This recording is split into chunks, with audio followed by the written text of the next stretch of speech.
Alright, we are live. Hey everybody, it is Brian, SLC Farms, live number 2. We are in the 80-acre hay field, just fixing to get started baling. Let's see here. Hope everybody's doing alright today.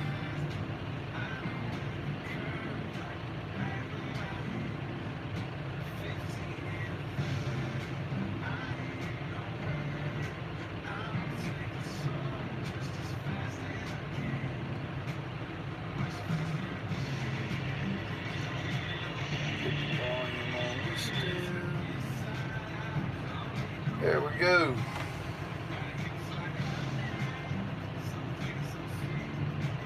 Alright. Maybe she'll come in clear this time.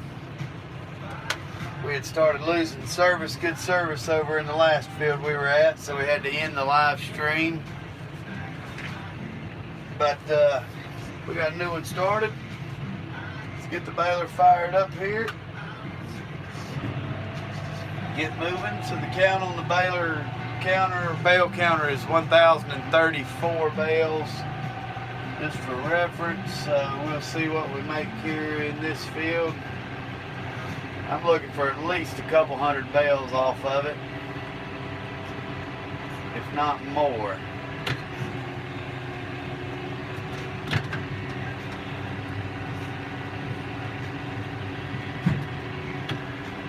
So if you're just watching the beginning of this live or anything, I want to let everybody know, and I got a little video coming out here real soon, that we have stickers available to anybody that wants them. Just send a email to slcfarms@yahoo.com and we'll be happy to mail you a sticker. And a little card with it and whatnot. We got shirts on the way. I talked to the screen printer today, so it won't be too long for that. Have a little bit of merch for us. Alright, let's see if I can get this camera positioned a little bit better for you guys. Yeah, that looks a little bit better there. I'm figuring this field here is going to produce pretty well.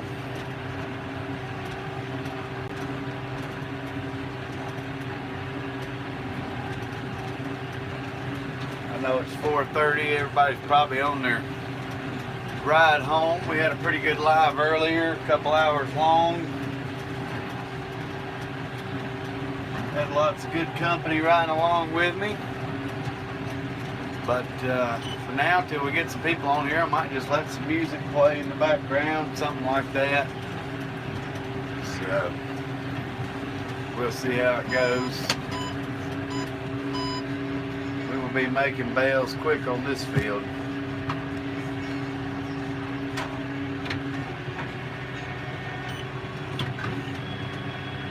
Hopefully we'll get it all baled this evening. I am not honestly 100% sure of that, if we will or not.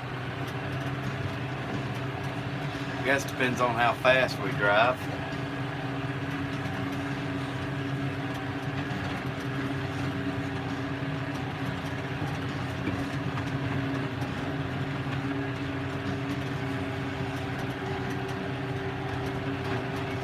Hope everybody's doing all right on this Friday afternoon. We are in York, South Carolina. Beautiful blue skies today. So,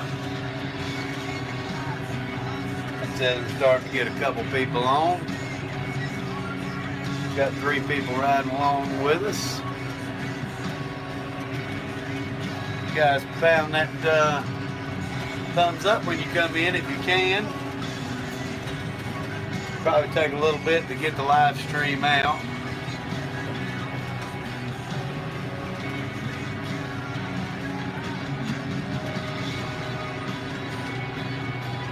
This isn't the prettiest hay we've baled all year, but it might be some of the thickest hay we've baled all year.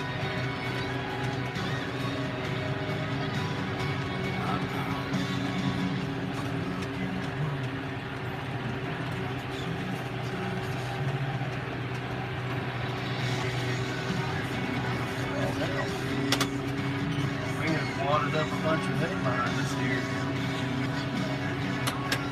Huh. Well, what to do about that?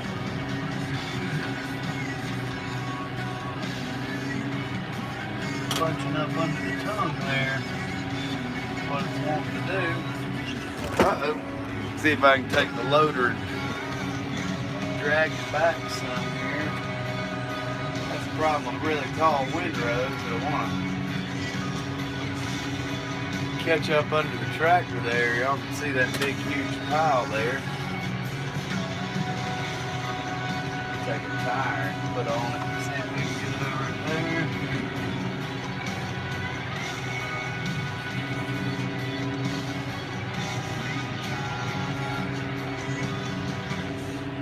Yeah, we'll get it sucked up here in just a second.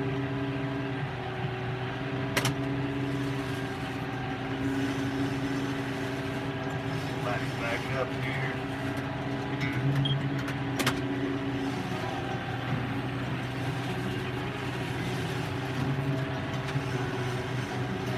Might have to pull the hitch pin, flip it upside down if it's going to be getting caught on the baler.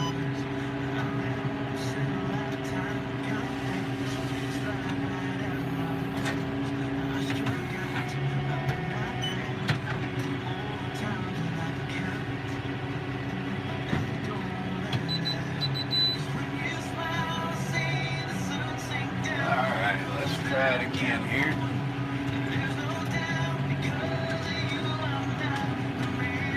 I think that's exactly what it's doing there, is getting caught. We'll have to put a mud flap under there between the hitch pin and the thing so the hay doesn't get caught. It was so thick yesterday it was rubbing up underneath the tractor trying to rake it. We'd have to double rake some of these windrows. Now they've flattened out a little bit since they sat overnight, but they're still as tall as the bottom of this tractor here, for sure. We'll get the camera turned around here in a second, y'all can see what's going in the pickup. We'll be making a bale every minute in this field.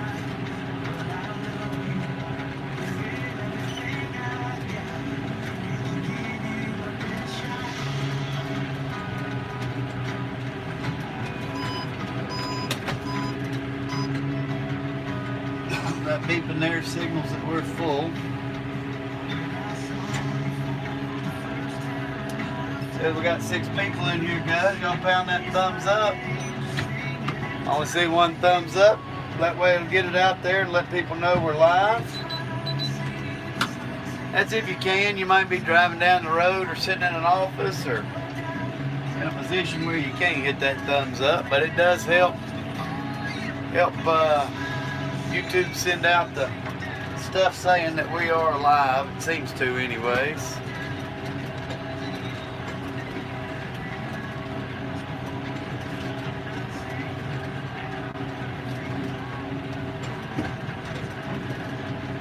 Yeah, this is the kind of hay we like to bale here. Oh.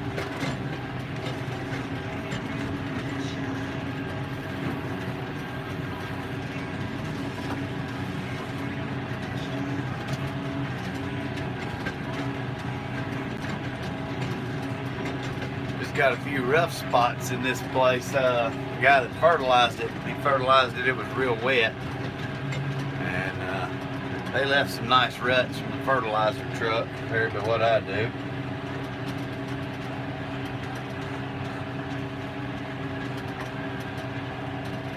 If y'all can type, let me know if y'all can hear me all right, if the speed's coming through okay. Earlier we had some connection issues. Seems to be coming through okay, I reckon.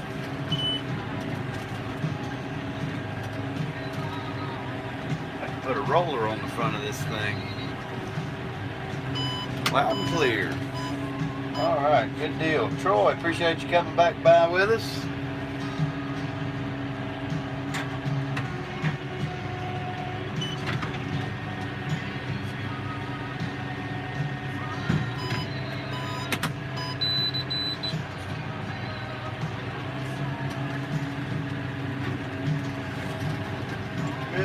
well, we just, like I say, hopefully I can get all this hay baled this evening. I'd rather not have to worry about it tomorrow. We'd like to get some hay moved. We've got a couple hundred bales out in fields that I need to get put into barns rather than them sit out.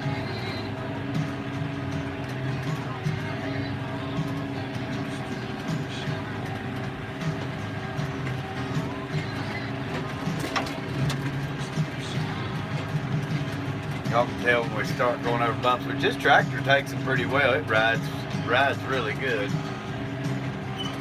Especially now that I let some air out of the tires on the front of this and on the baler. That seems to help a good bit.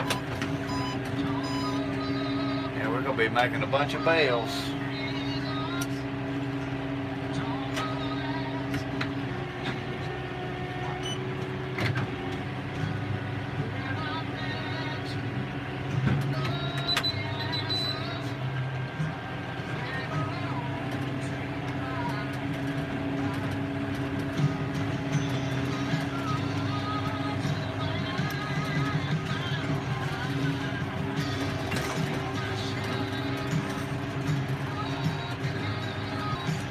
We had cut the outer rounds on this field. I cut the outer part of it, I guess, a week or two ago, and baled 4th of July I was out here baling. So it's been a couple of weeks actually. God, we're at the 26th already. But I cut the outer rounds of this field. Now we're just now getting around to finish it up. So, Brian, what's happening, man? Appreciate you stopping in, sir. It's the second live of the day. We're on a pretty big field. I almost need a roller on the front of this loader of the tractor. The hay keeps getting caught up underneath the tongue of the baler. The windrows are so damn tall, making bunches, clogs, making bales quick, that's for sure. I know somebody timed them earlier yesterday, heading home from work. I don't text too much. Well, I say that. I'm the pot called the kettle black sometimes. Says the guy filming himself driving down the road anyways. Hope you're doing well today. What do you think of this green paint here, Brian? Different to look at for sure.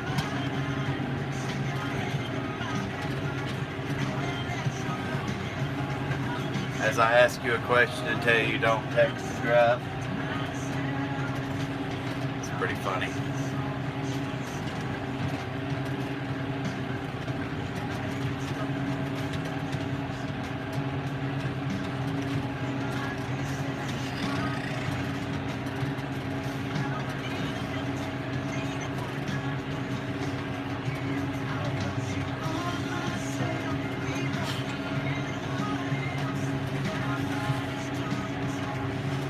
Crazy how the tongue on the Kubota sits up a little higher than this one.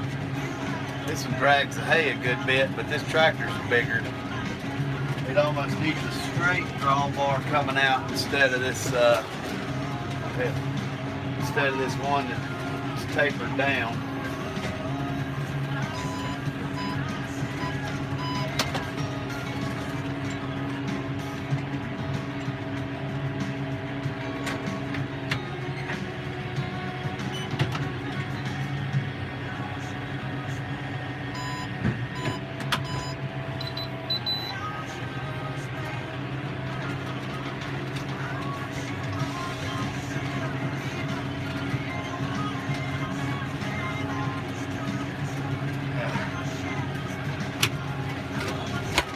Trying to keep y'all from falling over and read the comments.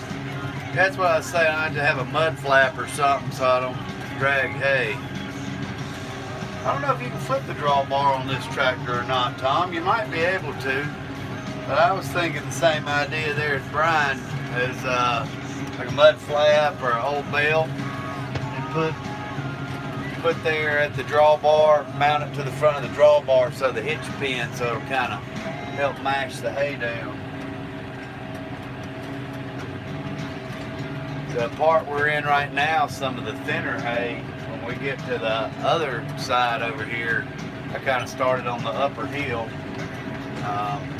We get on the other side, it's a lot thicker than it is here. Which, I mean, it's still, like I say, I think we're rolling off a bale a bale quicker than a bale every minute.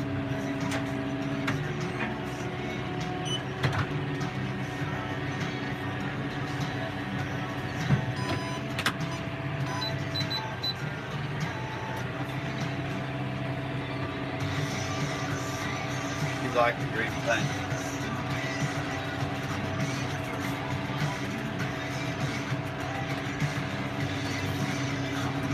I'd want to widen it out a little bit.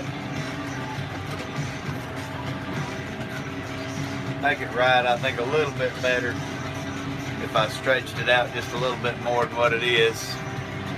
Ryan Christopher Wagner, how's it going, buddy? Appreciate you stopping in.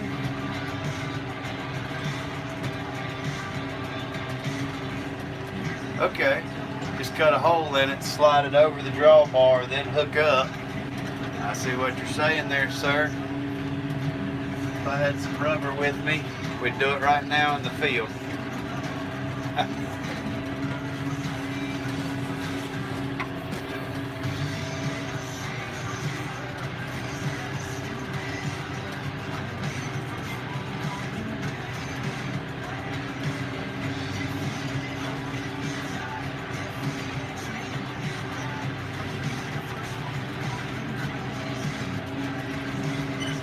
Yeah, it's got radials on it, but they got the back ones filled with water, which defeats the purpose of radials.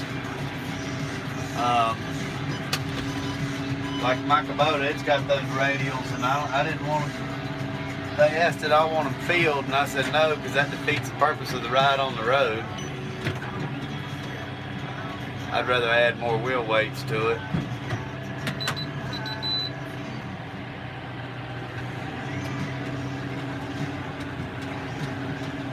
See, if it wasn't for people like you giving me good ideas like that, cutting the hole in the flat brine, I'd never learn nothing.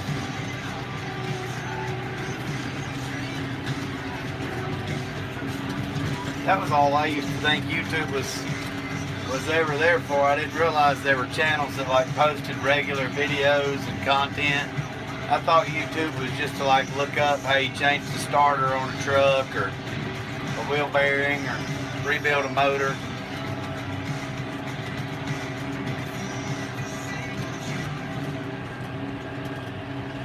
I like the daily content out of it.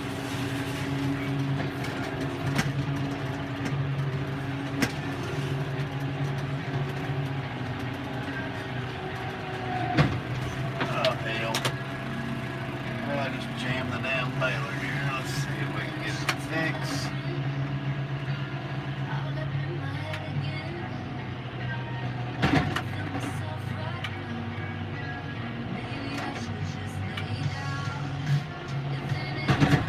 Come on, baby, suck it.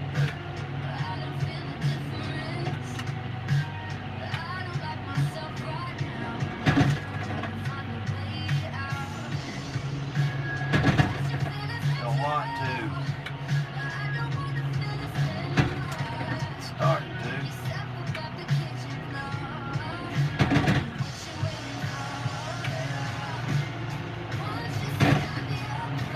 Like to dump the dang bale. Makes me mad. This part I went over was a round bale that I had unrolled that didn't wrap. Then now I go and clog the dang baler. I gotta unroll it again.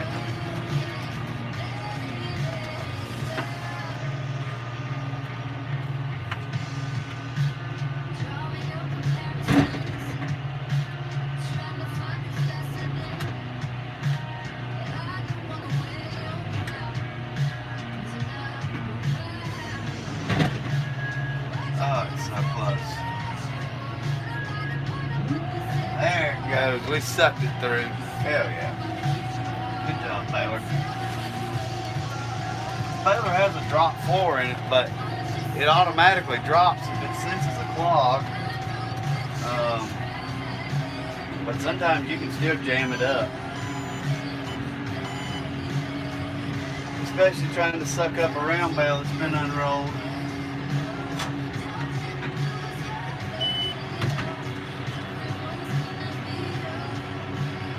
If y'all don't like the choice of music in here, I can turn it down. 8 PSI in the tires. George, how's it going, buddy? Appreciate you coming back by.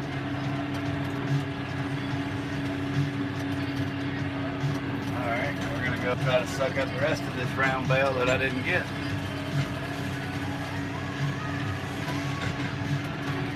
See if we can jam it up again.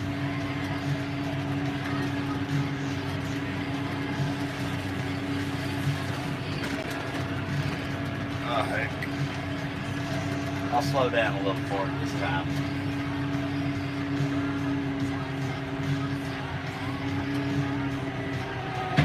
Ah, hell. Did it again.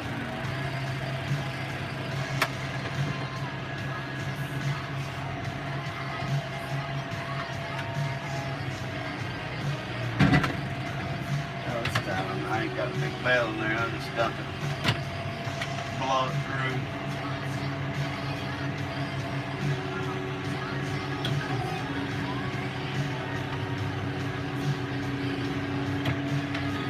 Alright, I gotta go clean the hay off the back of the baler now.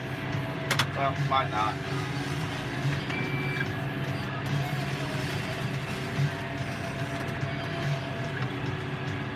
Let's see here.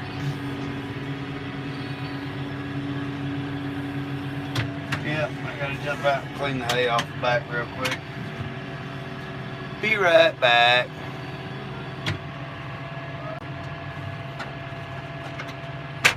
Won't take but a second. Oh.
Alright, now we can shut the gate.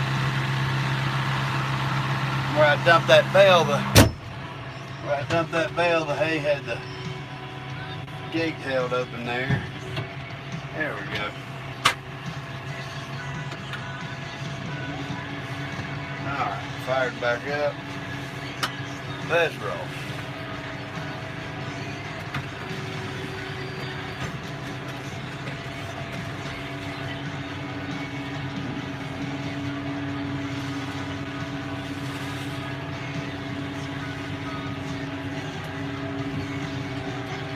You're baling up some thick stuff when you jam a dang baler like this one, that's for sure.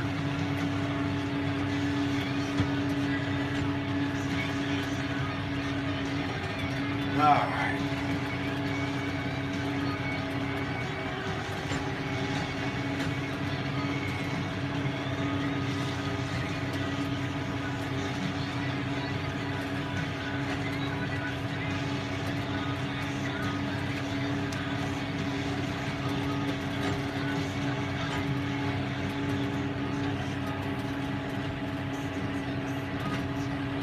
Forestry mulcher, what kind you want, ASV? I like those forestry mulchers. We got some land we could use one on. This thing's pretty kick butt. Oh man, I might lose y'all. One lonely farmer is is live. Shoot, we can just turn on his live on the iPad there. Boy, this thing is just eating up this windrow. This is a big one right here.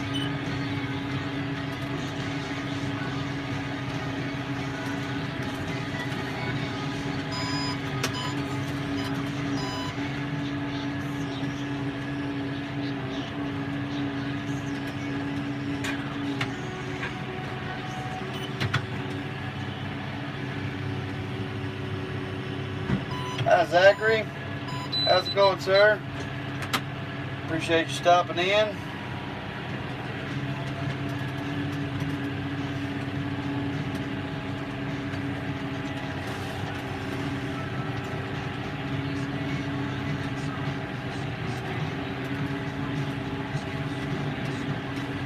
Just having to watch the hay, make sure it doesn't get bunched up behind us. I'm gonna take the camera and turn y'all around and let y'all see what the baler's doing here. There we go. Get y'all slid in here, y'all can see what the baler's doing.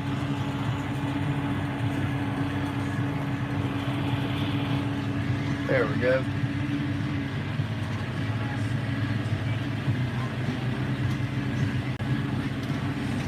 So we're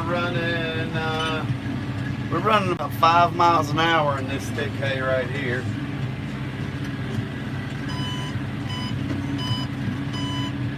Gosh, it seems like we just dumped a bale.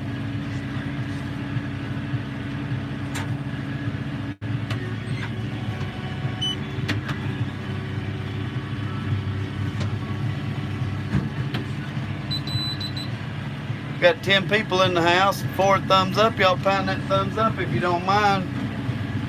Let other people know we're live. I know, like I say, a lot of people are driving home from work or stuff like that, so I don't expect a ginormous live stream by any means, but nice to have all of y'all along with me.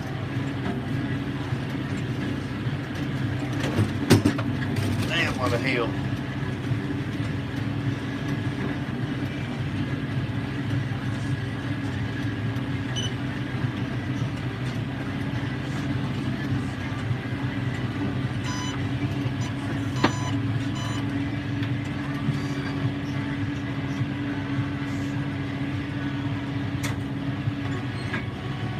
You hear that click there? It is bouncy right around this area, George, for sure.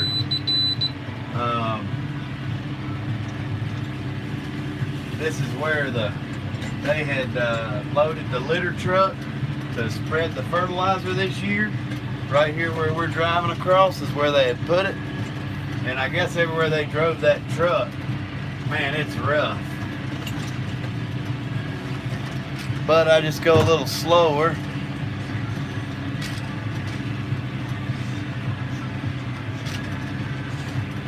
Oh, it smells like we run over a damn skunk.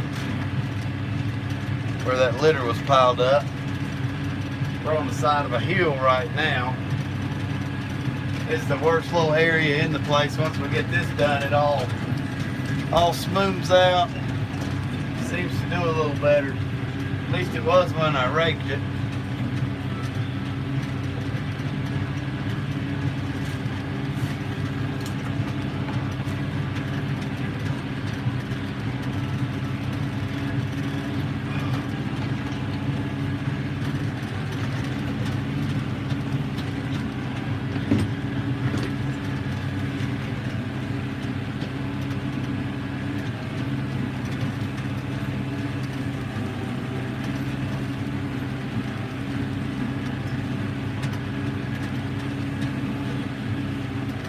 I think the baler does a nice job of picking it all up.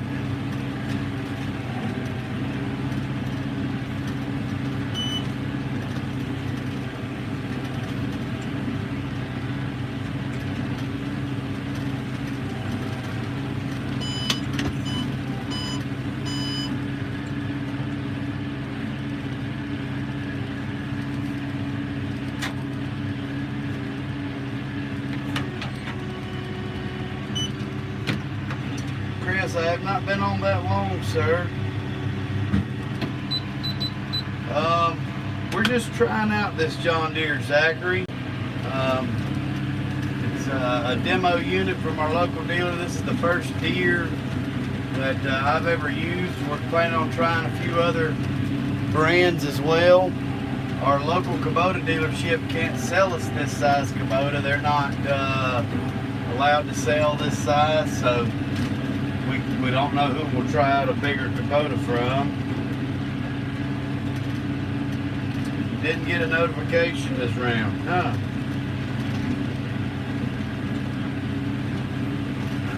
That's why I say everybody's got to pound that thumbs up. It helps send out the notifications and all that. Or they may not want me to be live again. Who knows? YouTube anyways.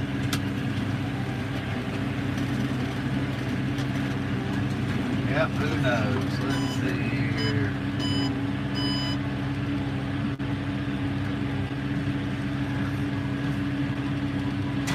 I do think the picture's coming in much better.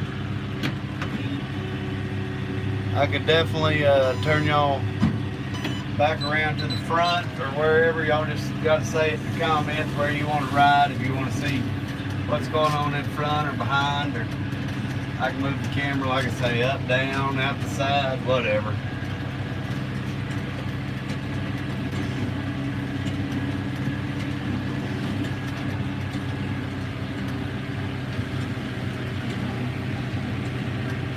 Acres. Appreciate you stopping in.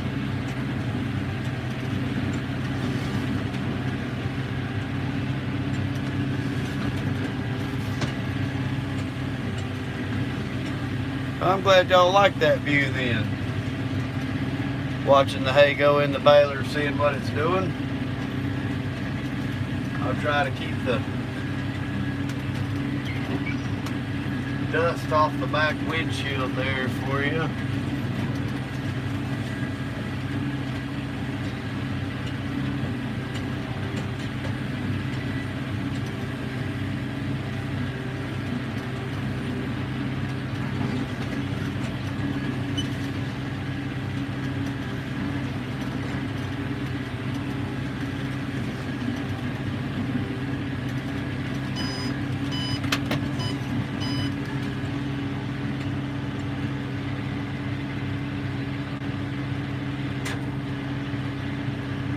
I like the Deere. Michael, appreciate you stopping in, sir.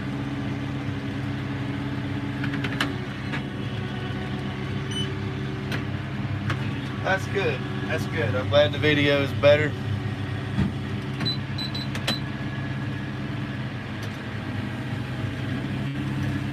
Yeah, we're putting out some rolls now. We probably done made what we made in 2 hours earlier. Oh, we got a grasshopper riding along with us there, or a leaf hopper as people call them.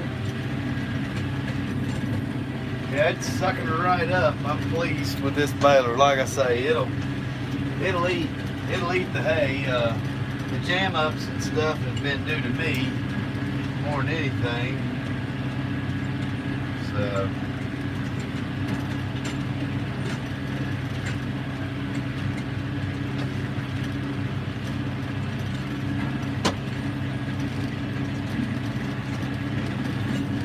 like I say, where it jammed up back there, I was sucking up an old round bale that I unrolled. And when you unroll one pretty thick, that'll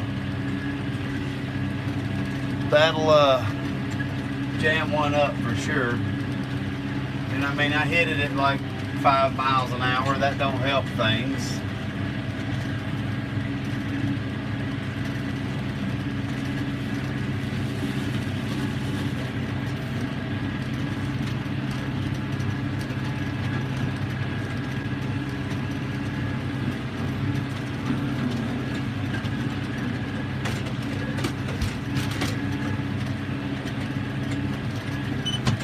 I do like the quietness of this tractor though. It is. The cab is really quiet compared to other tractors I have rode in. I don't know how they got the sound so quiet in it, but they did a good job with it.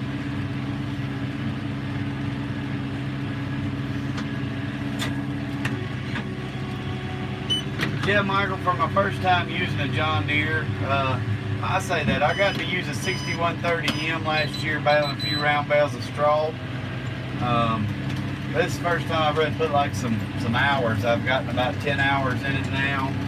It's a nice unit. I see why people buy John Deere's. The layout of the controls is really good. I can see why people buy them. I don't see how people pay what they ask for them. To me, they're a little high priced, but I guess you know, maybe with the service you get from John Deere and them being as big a company as they are, you know, maybe that's the way to go, I guess. But I am trying out a few other ones. I've got two other different tractors coming to try out, so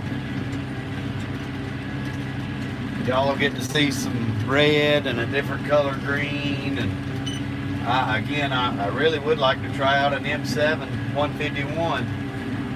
I'm not opposed to another Kubota.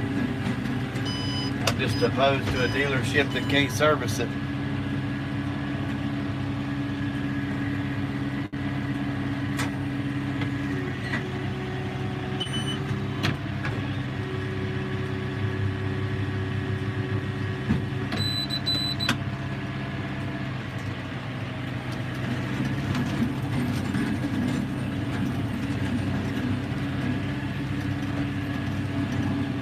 Tell from the pickup bouncing when the ground gets rough.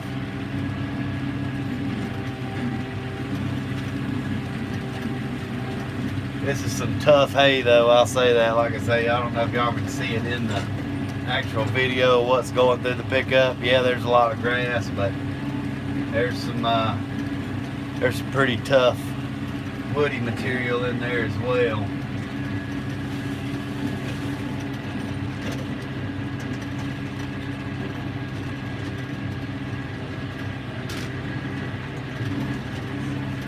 I think we're going to have no problems littering this place up with hay bales.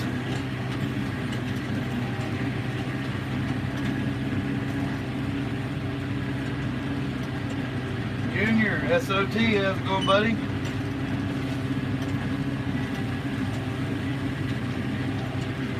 Hey man, so I was saying this earlier, and I'll tell everybody that's on here, you know, y'all might have heard it earlier. Thanks for you guys. We hit our 4,000 watch hours today. That's really a big deal, along with the 1,000 subscribers. And couldn't do it without you guys, so I really do appreciate that. And y'all be sure to send us an email or message on Facebook, SLC Farms at Yahoo. Send us that address and we'll send you a sticker out. Get it in the mail to you. Doesn't cost a dime. They're like a little 3-inch round vinyl sticker. If you want more than one, just let us know in your email, whatever, all that kind of stuff. Again, it's just like the YouTube page. It's SLC Farms at yahoo.com. What y'all doing in Kentucky today, Junior? I do not have a wrapper yet, Redneck Okie.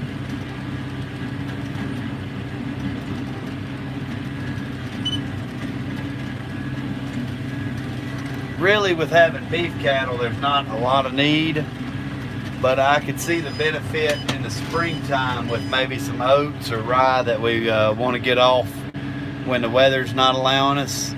So I could see the benefits there of having a wrapper here. But being that I just got, you know, Angus mama cows or, you know, calf cow operation, there's really not a need. And I don't know that there's anybody around me that would buy wrapped hay.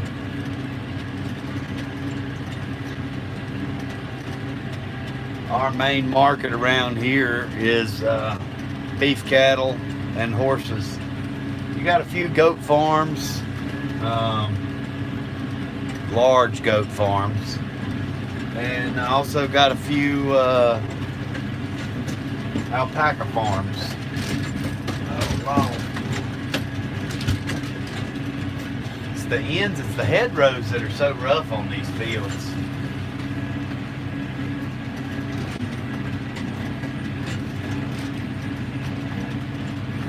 Once you get past the hedgerows, it's not that bad.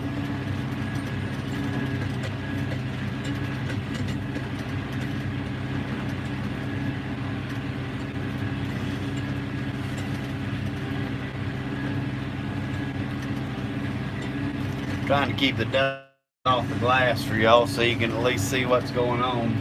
I don't know if that view gets old or not, so like I said, y'all just have to tell me in the comments.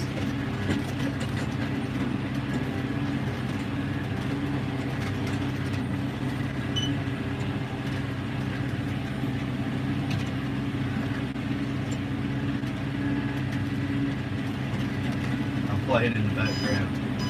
George, we're running just over 6 miles an hour.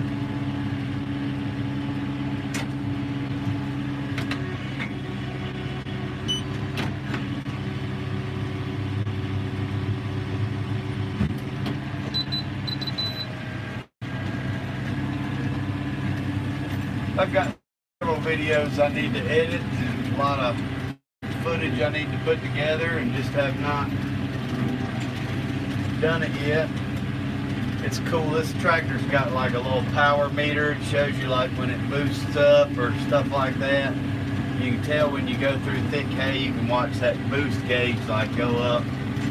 It's pretty cool. I haven't seen it go into the bump yet though, so it only does that going down the road. I think this tractor's booked at like 125, 130 engine horsepower. And then John Deere puts a thing on their computers where they got a bump. It'll bump up to 145 when it really needs it. That's pretty neat.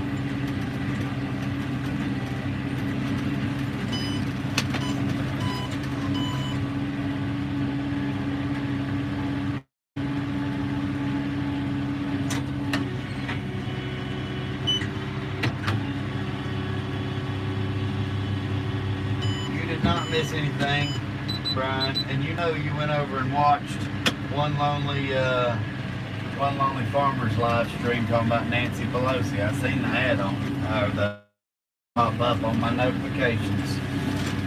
Hell, I about ended this live so I could go watch it. Turn him on the iPad and ignore y'all's comments. No, I'm just messing. No, you didn't miss anything. We're just baling hay, sir. We've clogged that baler a couple of times. That's about it. Scott, what's up, buddy? Just eating hay with the cloths.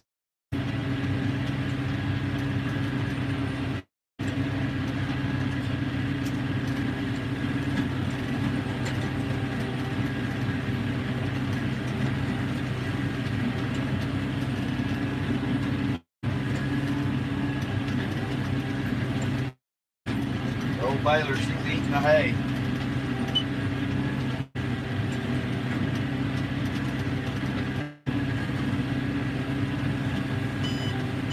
We're about done with this little side row and I'll pull up the thing. All the bales we've made so far.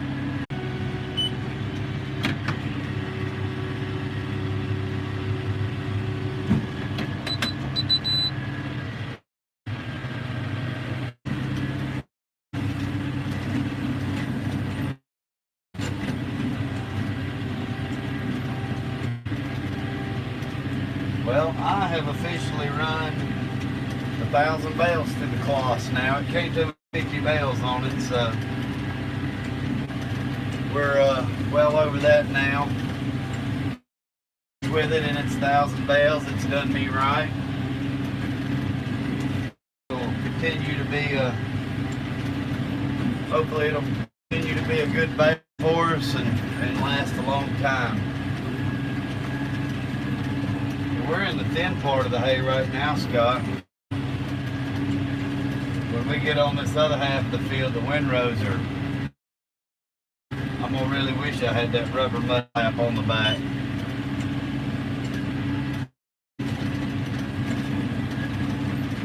Brian, for your job, do you do heavy equipment?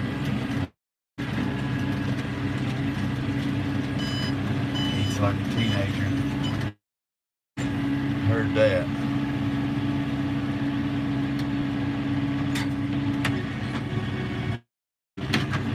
You guys that run John Deeres, does y'all steer noises like when you turn the wheel, like you can just hear the, I don't know, maybe it's the oil flow in the thing or something. Both the Deeres that I've run, the 6130R and the 6130M, their steering boxes, I guess, kind of made noise, or you could hear the wheel, you could hear it making turn the wheel.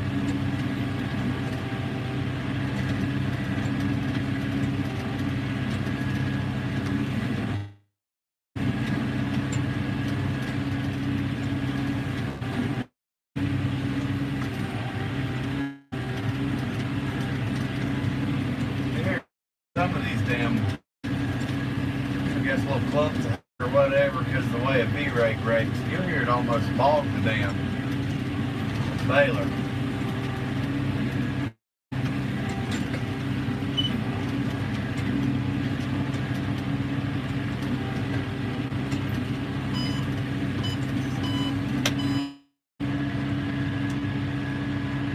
Who was timing us? No noise on yours. Who was timing us making bales last time? Tell me how it was Lakeside Ranch. You timed a quick bale on that last field. I'm betting we make a bale every minute, maybe minute and a half on this field. I'm not 100, but it seems pretty quick anyways.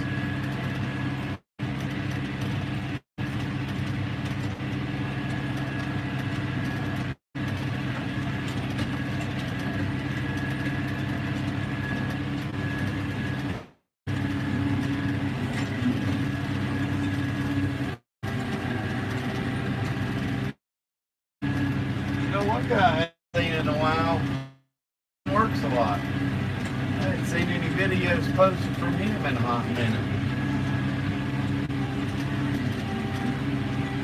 Better cut back a gear on this windrow, it seems a little thicker.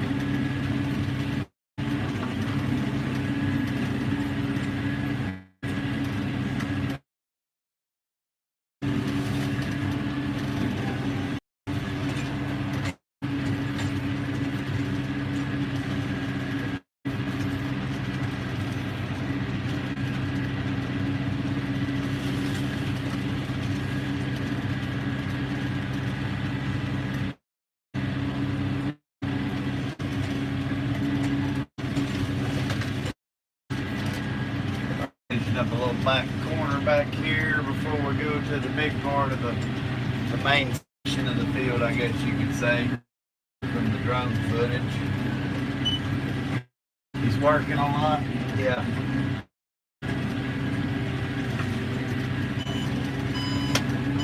Am I liking the John Deere? That's a tough one for me, Scott. It's a nice tractor. There's a lot of features that I do like. There's things I don't like. So that's why I'm wanting to see what fits me the best. We might run this tractor the rest of the season. This season, even with another one's out, I have the option. I can rent it by the month or the week or whatever. That I might just use it to finish out this season. Right? Say it's just if I don't rent it, I'll probably take it back a day or so.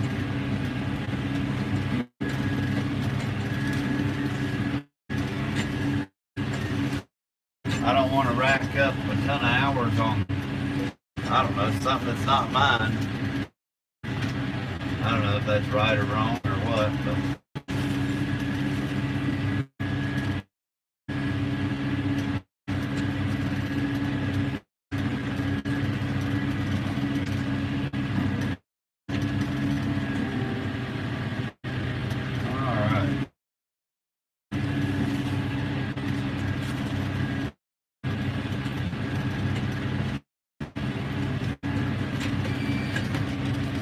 Love the hydraulic pickup on the head of this. Makes it so nice. My baler's got hydraulic pickup on the head as well. It works out good for traveling and all that stuff. Moving across areas or whatnot.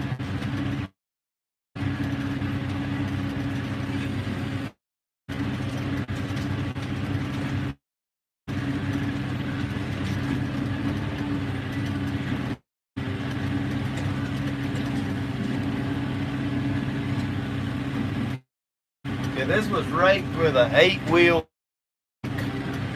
so I couldn't imagine having like a 14 rake. The windrows would be so big, baler would bail them. Well, sure it would. I don't know. I just dig for the kind of hay bale here.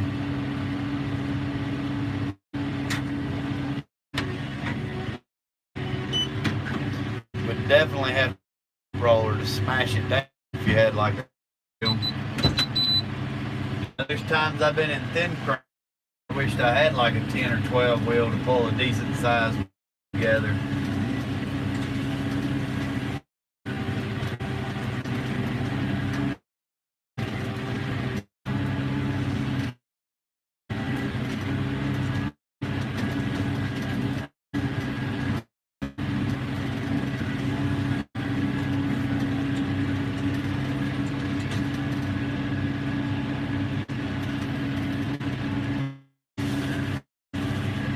The only time thing hay on the ground is if I miss it, it sucks it all right in.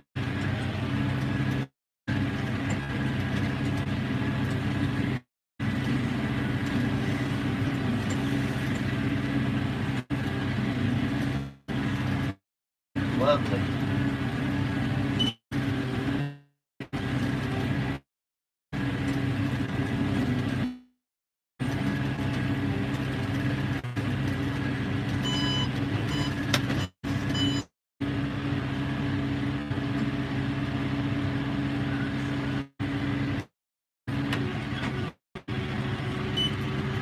Didn't hot, Byron.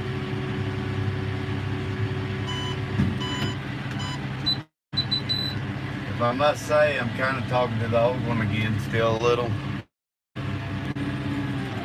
Gosh. Damn thing. Sucked in a big rope.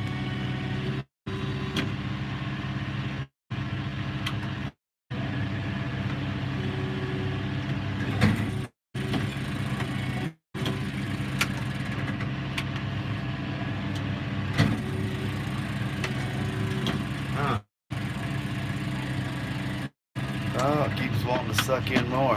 No wonder.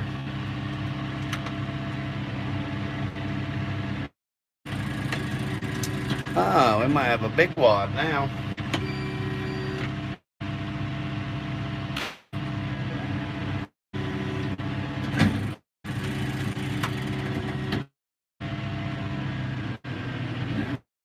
There it goes.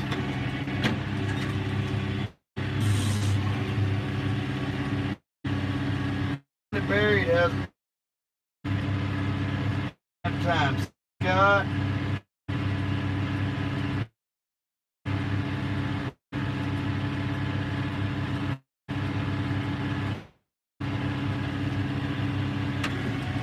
I might have to hop out again and pull that dang hay off quick. Be right back, guys.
Well, I don't know why it did that. The hay's wet as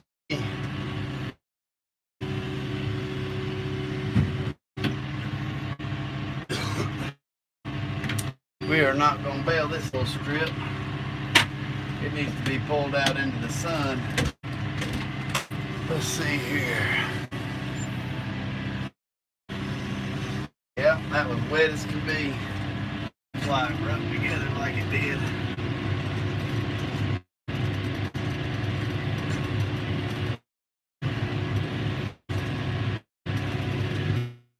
Alright, let's go here. Tractor. Activate. Yeah, that row I went through was it's an old round bale. Alright guys, it says we're back. Phone overheated there. I gotta put it here and get it out of the sun.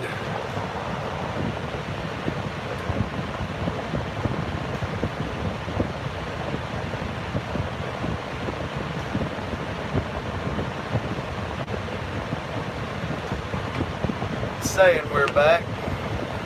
Anyhow, Jeff, I put it here where I got it. Some air blows on it from the. Yeah, there I am. The phone overheated from being where it's located. Sorry. So where I got it now, though, we're good. That's what happens though with this cell stuff. Yeah, the phone overheated on us, so y'all have to ride there where it cools you better. Alright, let's go again. Get back after it. Losing daylight, as they say.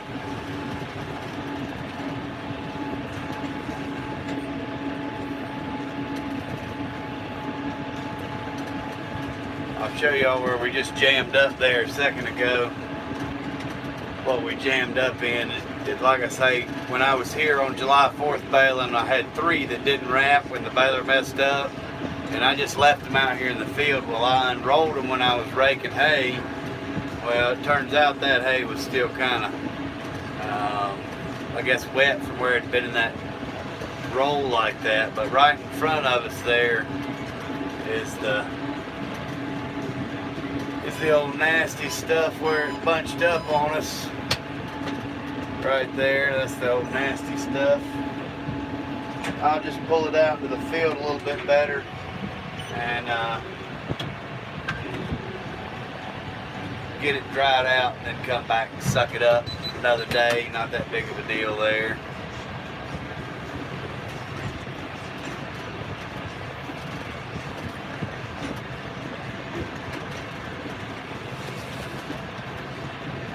Alright. Let's get back over here. See if I can get the iPad. I got the iPad off and everything. Heck. I don't know what's going on. D-Haven, how's it going, buddy?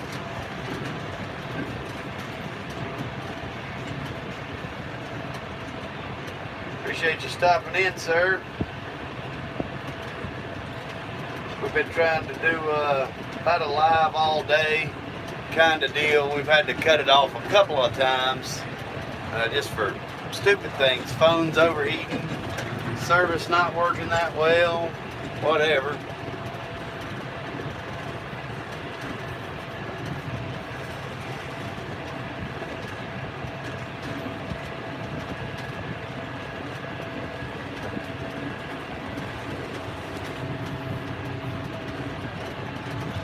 So you said, I saw one of your comments pop up. Is it D-Haven? Your name's Chris, right? If I'm not mistaken. Sometimes I get stuff wrong. You said this John Deere got too much electronics, huh? I don't blame you there. It's got a ton of them. Lots of buttons.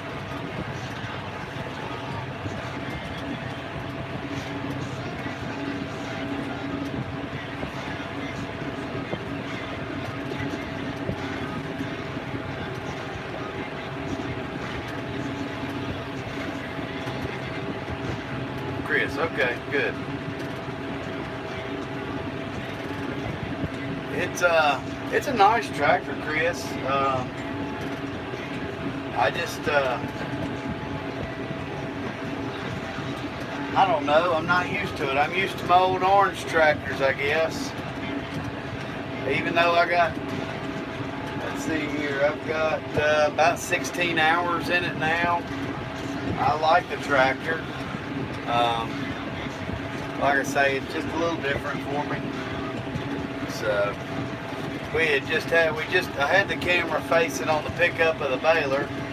I think everybody was liking that instead of looking out the front. But the phone overheated, so I had to put it here in front of the air conditioner vent to get her back going. Luckily, the last time the phone overheated, I couldn't get the live stream back. And so luckily this time we got it back.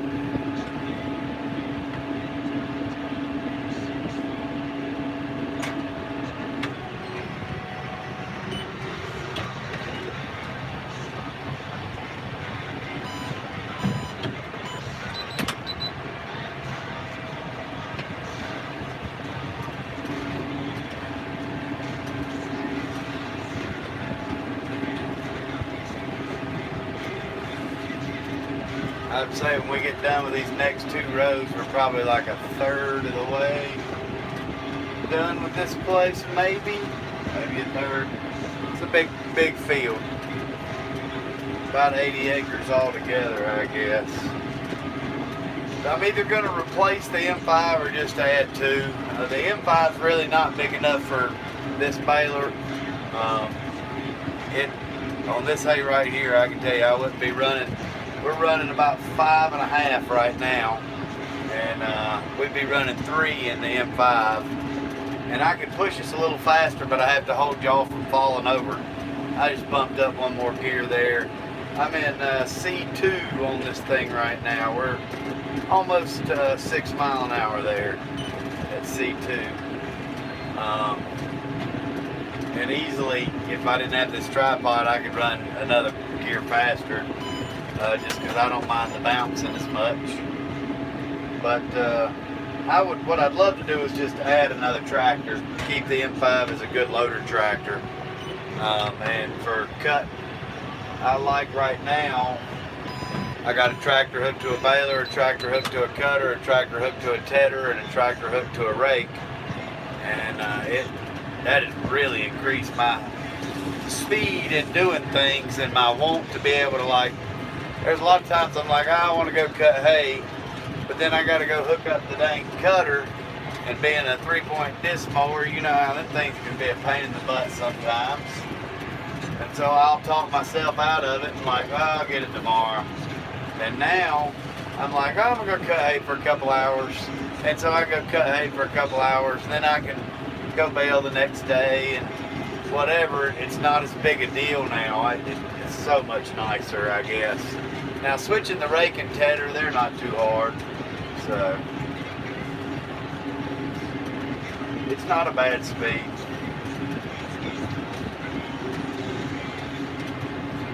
Yeah, that's what this one here is, a 6-cylinder. The Massey I'm looking at is a 6-cylinder. I think this, well, I could be wrong on this John Deere being a 6-cylinder. It might be a 4. Let's look on tractor data real quick here.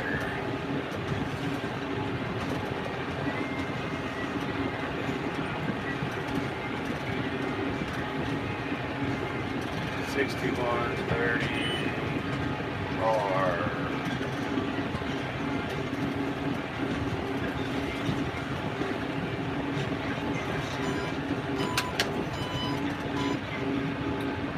Alright, tractor data says it's 130 engine horsepower, its gross is 143.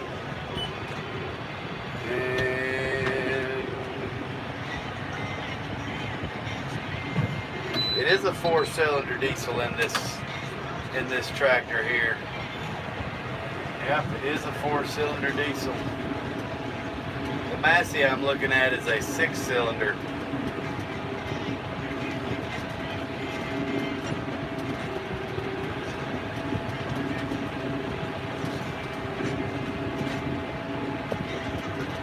I believe it's 150 to 175 horse. on its bump. The Kloss, smallest one the smallest Kloss they import is like an Axion. Huge freaking tractor, 225 horsepower. Now my Kloss dealer's going to bring one out for us to use, but that's right, Chris, you can't have too many tractors. But they're going to bring one out here for us to try out, and that would be really, really nice. Although we know it's too big for us.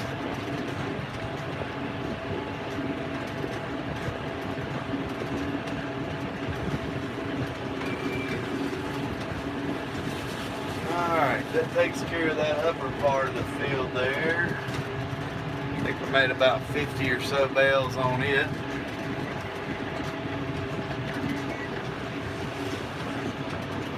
I have to go back to the beginning of the live to see how many bales I said they were on the counter, but I think it was 1,034 bales that I had on it.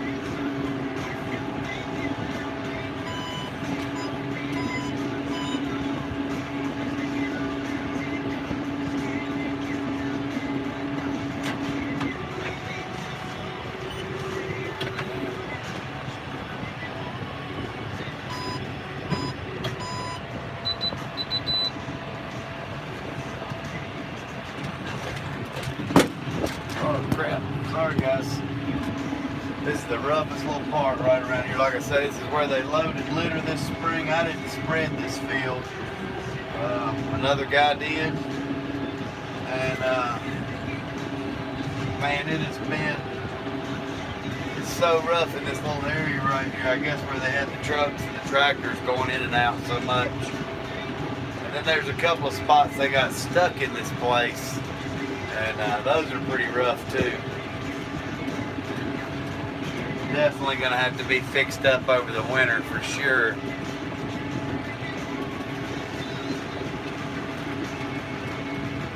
More toys the merrier, that's right.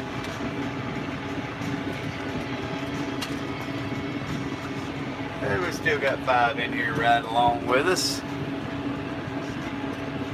Like I say, I just figured I knew I'd have people going in and out all day. I did a little 2-hour, we got the last one was a little over 2 hours.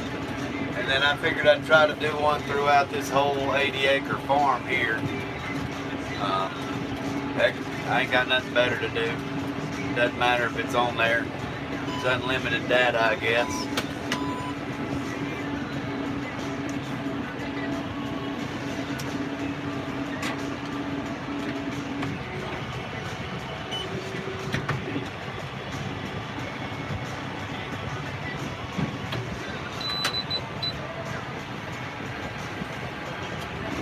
Chris, Found It Buried. I know y'all are may have not heard me earlier.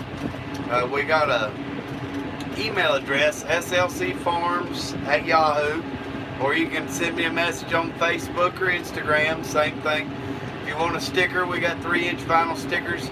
Just send us your address and we'll mail you one out in the mail. We got shirts coming soon, so let's see here, George. But yeah, y'all shoot us an email or a private message, and like I say, we'll send you a little sticker. I'll see if I can't get y'all more centered a little bit here somehow, like.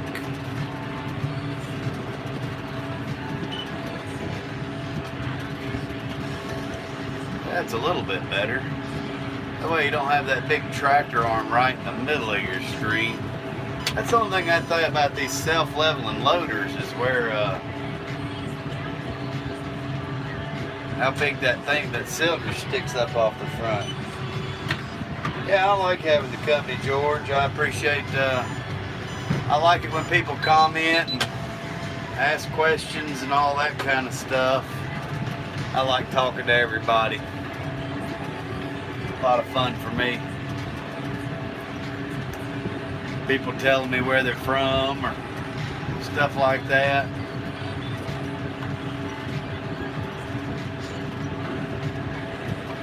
I know I got a little bit of music in the background and kind of kill the dead air too. But yeah, I think other people enjoy riding along as well. They must. Y'all come sit with me all the time.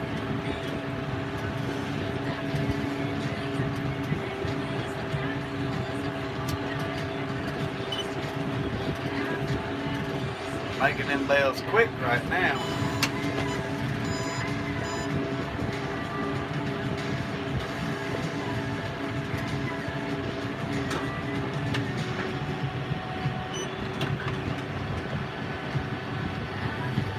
Just sucking up the edge of this windrow here. Getting the outer edge done, and then we'll start going back and forth through the middle here.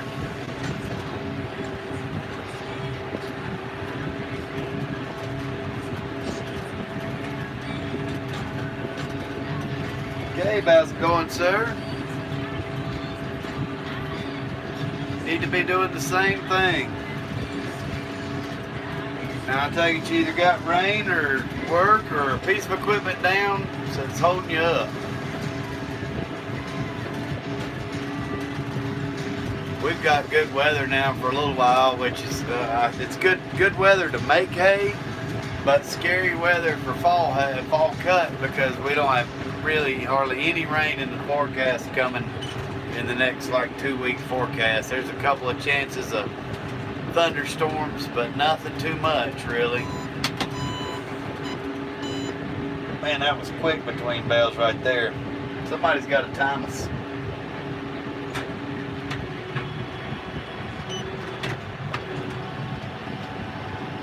Especially when we get on the long back and forths.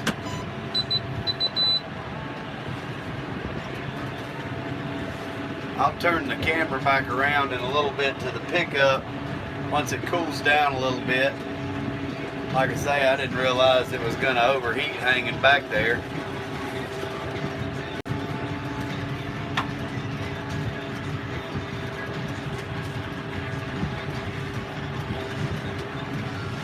Right now, y'all are on an iPhone 7, maybe a 7S, might be a 6S. It's a little one. It's an extra phone we had, and so I kind of took it hostage and am using it for live streaming and filming, so I'm not tying up my normal phone for work, which has actually worked out. It's the first time I've used it today, and it's actually worked out really, really good. Seems to be doing well anyways. Well, I think I just messed up again. Idiot.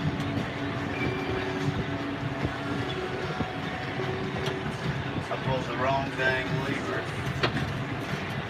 and opened the back gate instead of lifting up the pickup on the dang baler. I might have to get out again. Yep, I got a bale stuck in there. Dummy. I was trying to go over a windrow and pick up the header, and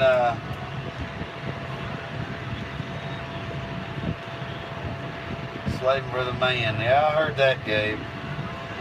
But yeah, I grabbed the wrong SCV. I'll be right back, guys.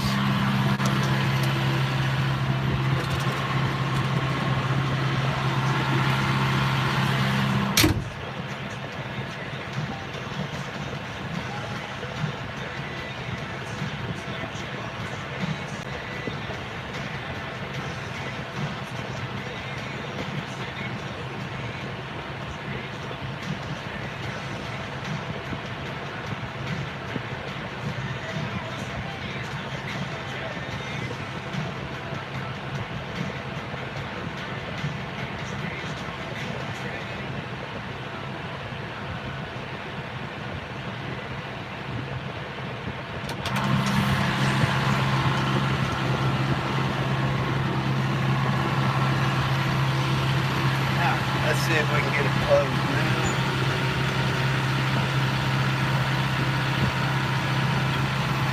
Nope, trying to pull forward.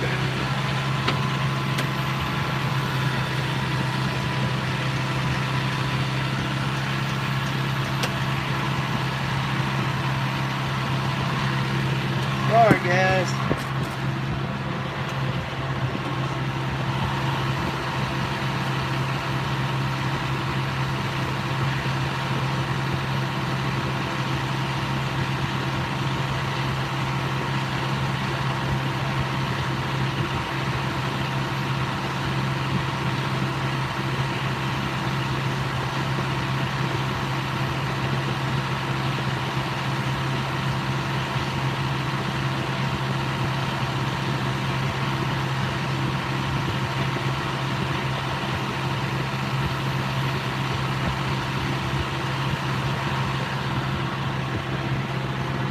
What a big old mess that's gonna make. Ugh. That'll be fun to clean up a little bit.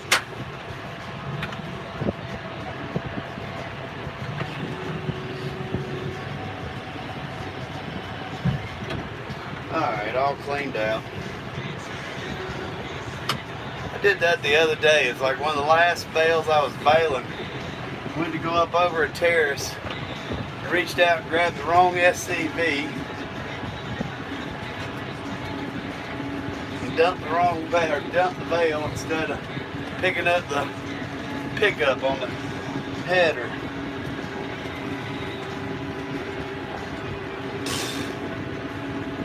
Alright, well, we're fixed now. Back up and running. Y'all will see it here in a second. My big mess there. We'll try to roll it out. Get it cleaned up.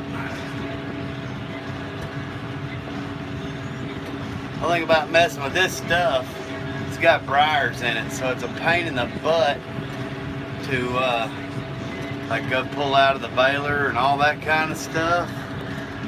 So, pain in the butt.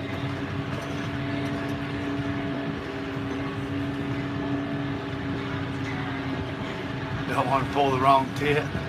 I guess not, George.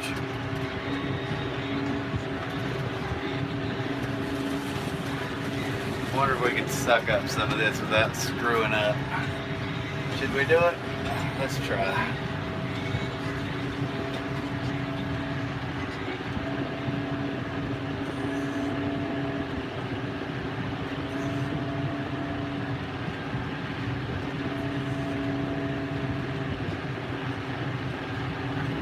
Sucking it right up. That's a good thing. Yeah, that's a good thing.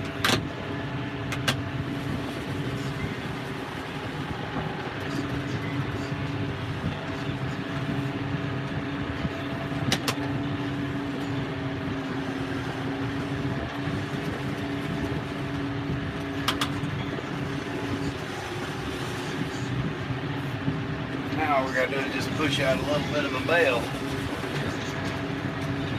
Not as big a mess as I thought I had.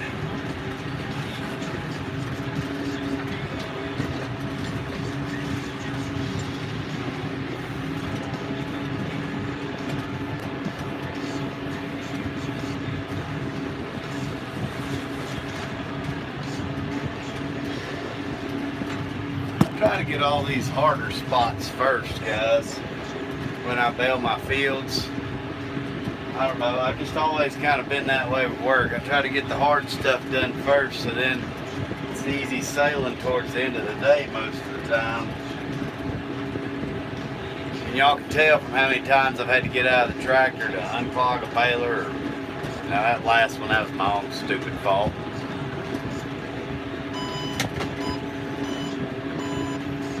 Heck, I've been on the phone before, grabbed the darn wrong, grab the lever, like the alarm go off, and we grab the lever before the net wrap goes on the bale. I watched DLH do that on his the other day. Opened the damn round baler before the net wrap went. So, at least I'm not the only person. I guess we get so much on our minds sometimes. And trying to get stuff done. I like to be efficient.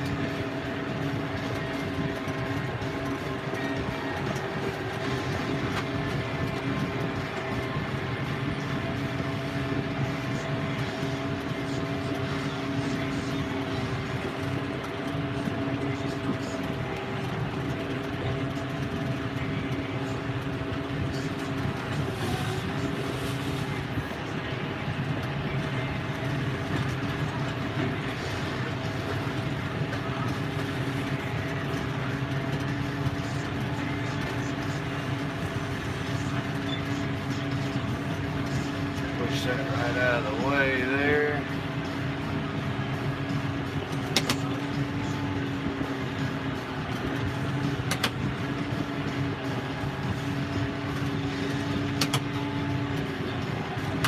trying to get it out of my way.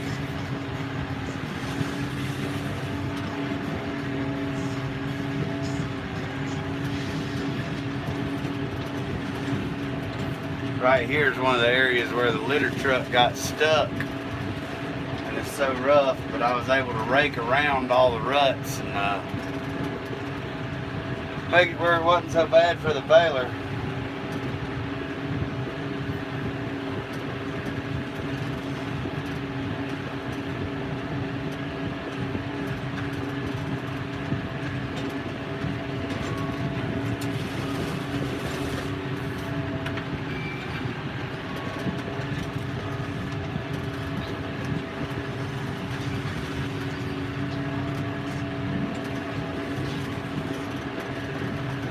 You like watching Daryl? You mean Dennis?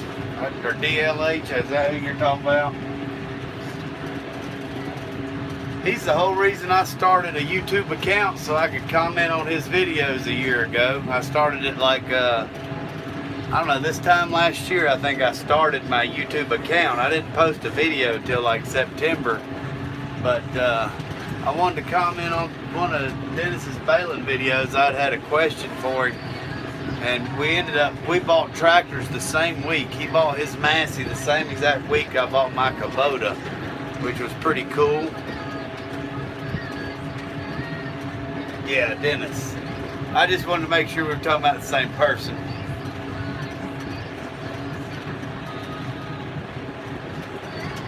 Alright, we're done with this little bitty area here. Now let's get on some of these longer roads that are a little nicer to bale.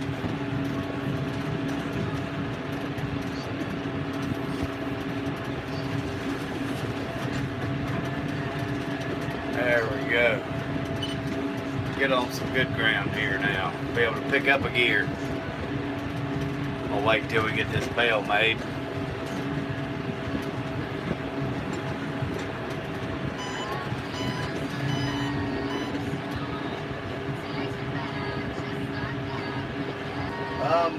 The guy that, my Massey dealer that is bringing me the Massey down, Chris, he runs a big square baler. He runs one of those Heston HDPs, 3x4, and that's what we were talking about, whether or not this tractor he's bringing down for me would run one. That'd be a long ways off. My first thing I want is a bale bearing of my own for my square baling. You know, fields like this, once I get the weeds out of this field, these briars and stuff, man, this would be a great square baling field because you got some nice long straight windrows and the ground's pretty decent. And something like a bale bearing is my next go-to for sure, is a bale bearing.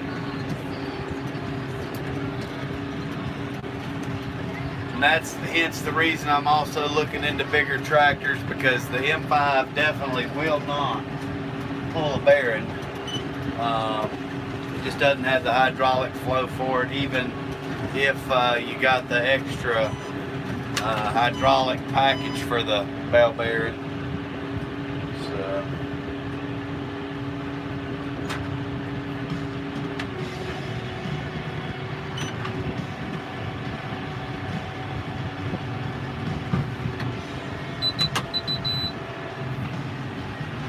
alright, I wonder if this camera has cooled off enough. Y'all want to keep looking ahead, or do y'all want to put the view back on the baler and what we're sucking up?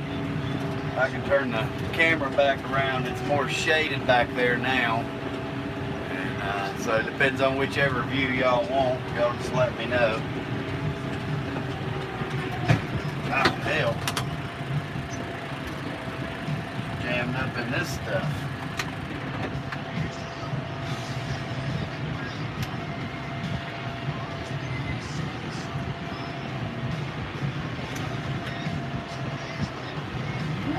There we go. That one just sucked on through, thank goodness. Let's see here. 4B Blessings, how's it going? Appreciate you stopping in. Told y'all this hay was thicker down through here than the hay that we were baling a minute ago, and I'm just in the normal windrow. Just took the hay cutter up, huh? Gonna be cutting this evening. Well, when I get done baling, that's the plan. I'll get dinner and then maybe go cut for a few hours tonight. Now we're gonna have a bale go rolling down the hill. Let's see if we can watch it in the mirror. I hope y'all can see in the mirror there. I know we're gonna get one go rolling down the hill.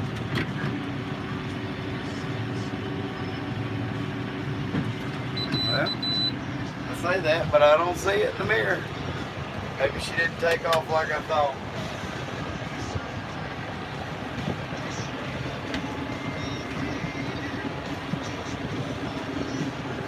Cab tractors are nice. Now I got open station one, and I like my old, I got a 64 Massey Ferguson, and I like my old open station tractor. I've raked and tedded a lot of hay in that thing. D-Haven, thanks for stopping by, buddy. Appreciate it. We'll be here for a while.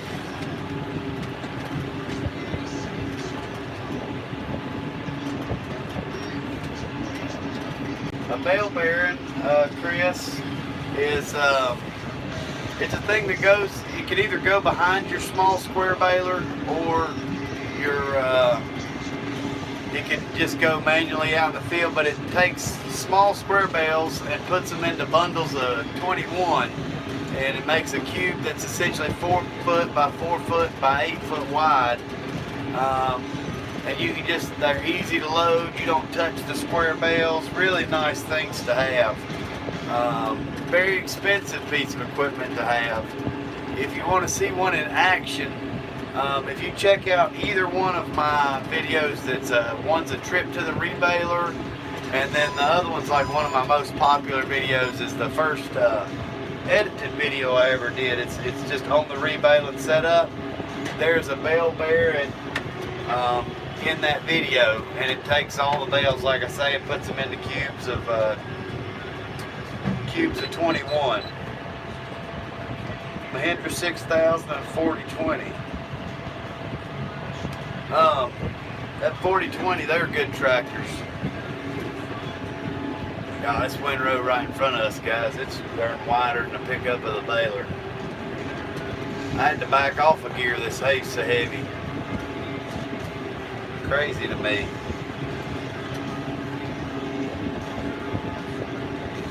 That's a good thing, though.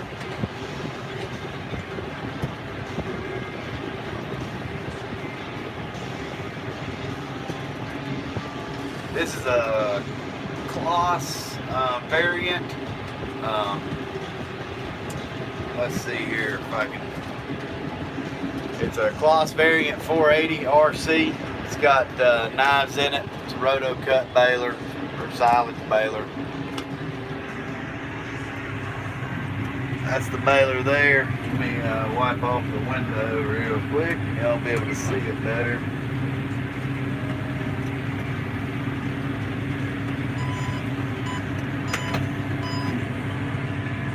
Alright, get the dust off. Making a roll right now.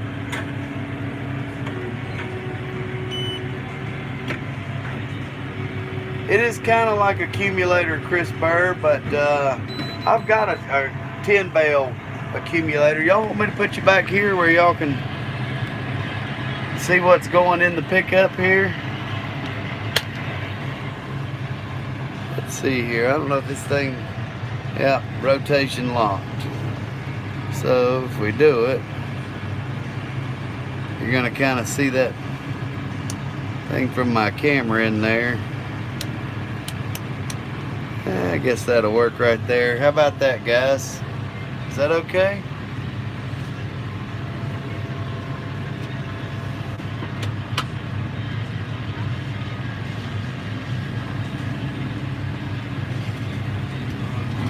Take back off on the... But yeah, I've got a 10 bale. It's a North Texas hay channel. The same accumulator that they use. I've got the, it's actually called, it's built by Tube Line, called an Accumulate. but mine's the 10 bale, and then I've got the grapple to go with it as well. And it works really well, but it's just not as efficient for the volume of hay that I'm trying to do.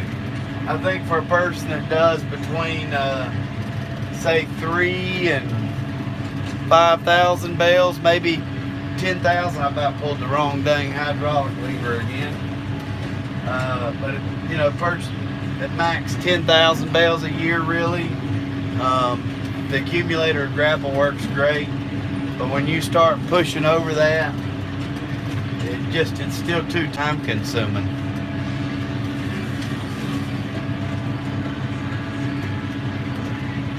Oh, I ain't worried about. I'm not a good speller at all, sir. So spelling doesn't ever bother me.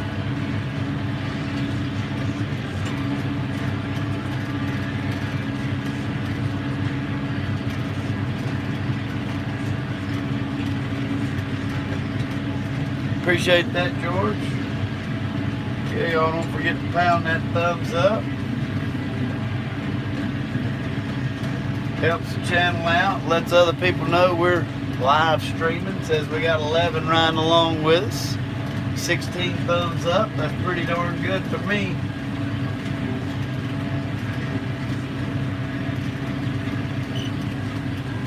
Now if y'all don't like that view there, just let me know. We'll turn it back around. You can look out front. Like I say, I'm easy to get along with here. That signal there means we've made a bale. When you hear that click, that means the net wrap's done. When you hear the beep, that means the bale's out. And that one means take off again.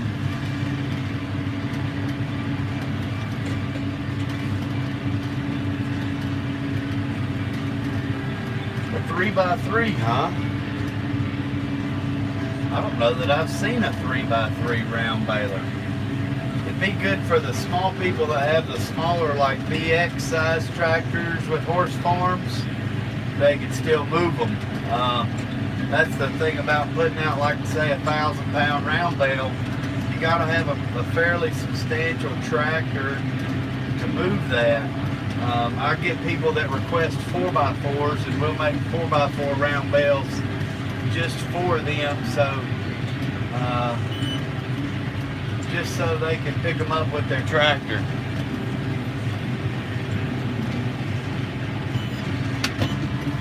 Boy, that was quick.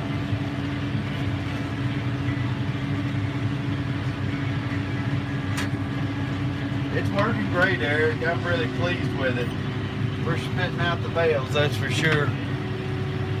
As to where the baler has clogged today, normally the Kubota would have just shut off instead of clogging the baler. When we got into the thick hay, it would just bog down. And this one, it just sucks up a huge wad and clogs the baler. Had that happen twice today so far. Like I say, this stuff's pretty thick. Appreciate you stopping in this live here. Always appreciate you joining us. I like having the big stars come in. Let's see here. It sells a 2x2 and a 3x3. Okay. I think the 2x2, at that point, you might as well just get a small square baler.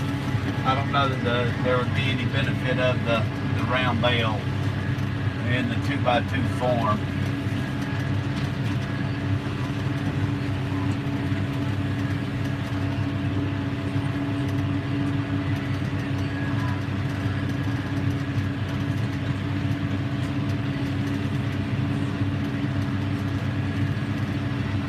I don't know that I'm going to get all this hay baled today. I don't know how much past like 7:30 we'll be able to bale. Just because the humidity and the dew starts coming in. I always go by the old trick. I bale till the dust stops flying.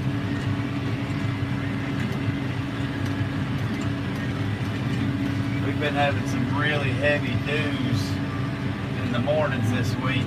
Really heavy dews.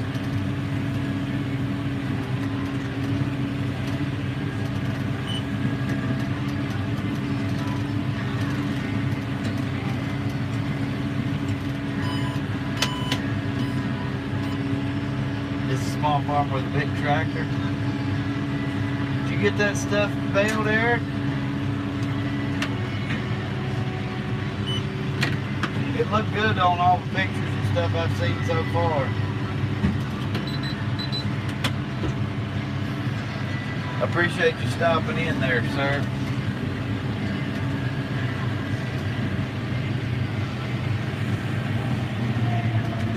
Oh, went into max power right there climbing up over that little hill. But it still does good with it, that's for sure.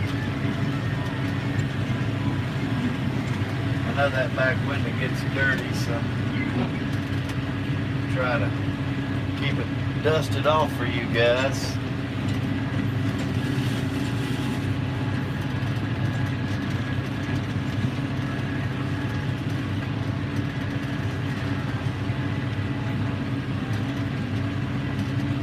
It'll be nice to get this place sprayed and get all the weeds off of it. It's got some really good grass in the field, for sure. Established, you know, some well-established grasses.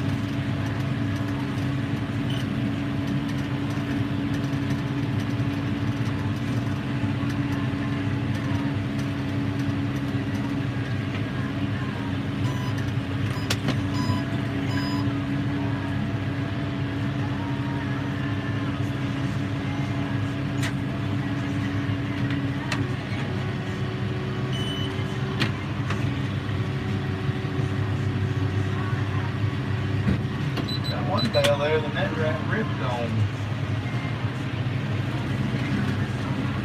Must have been something in the bale to cause to do that, or I don't know.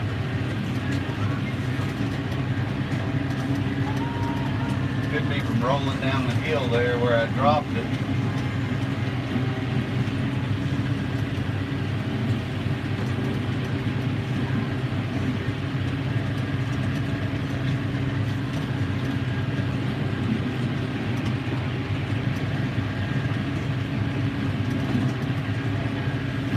Really hear the turbo kick in on this tractor. Fertilizer buggy gonna put down some fertilizer, huh? Graze on more than likely. Redneck Okie.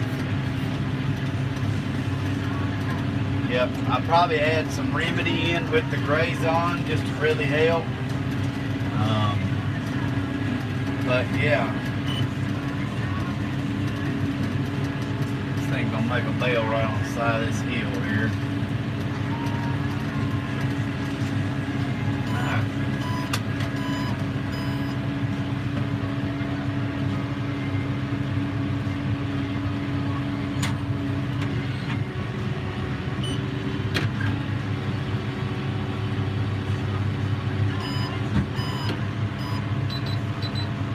Bale it not with the high moisture. That is true there.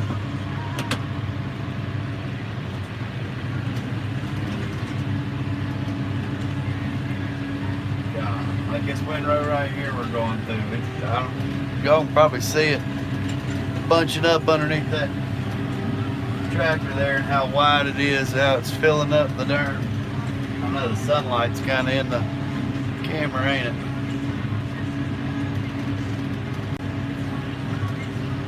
Then all that dust flying don't help nothing.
Y'all fine with the camera like that, or y'all want me to turn it around?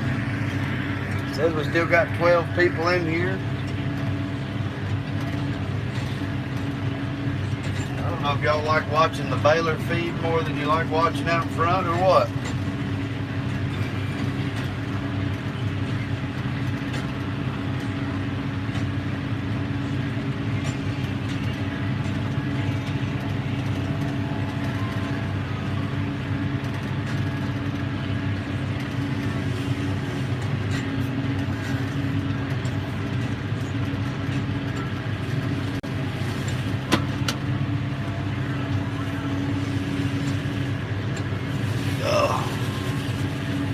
See some strings in the pickup head. Somebody's left string in the field.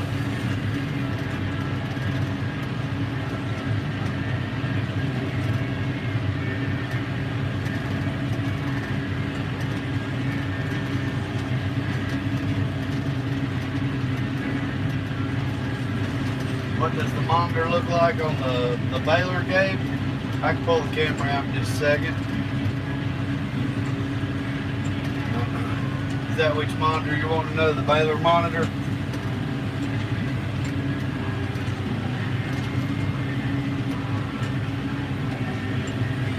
Dang.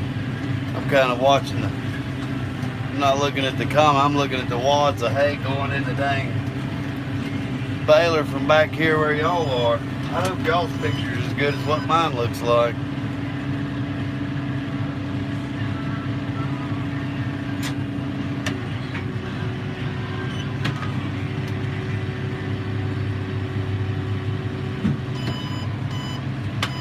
One bale might try to push out of the way. Yeah, give me just a second. We got 1, 2, 3 windrows in this little tight area I'm in. What's that, tighter area? Let me get them bailed up, and I'll pull out the camera and show you the monitor.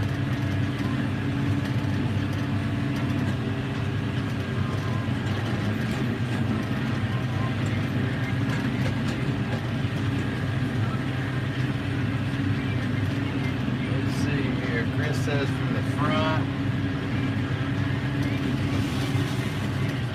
We'll do a little bit of both. Oh, come on now. I don't want to rip the net wrap. Well, I did.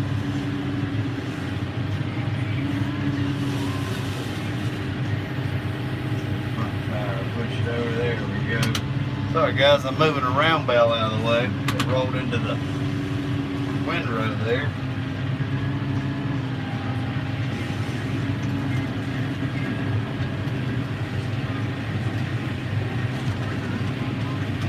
Yeah, what we'll do, I'll finish up these last 4 little rows here, and then I'll turn the camera back around the other way. Just kind of flop it back and forth.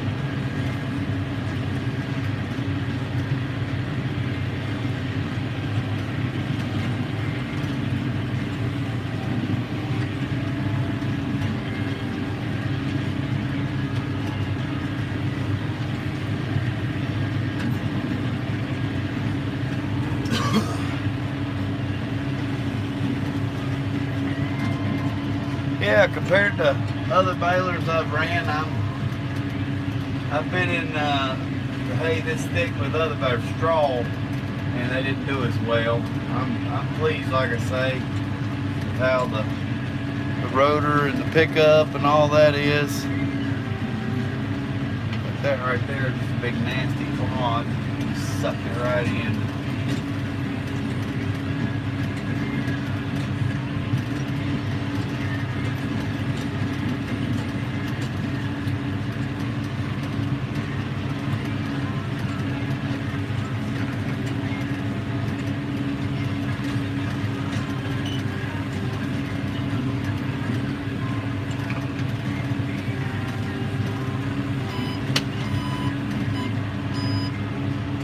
big bales quick when it's like this.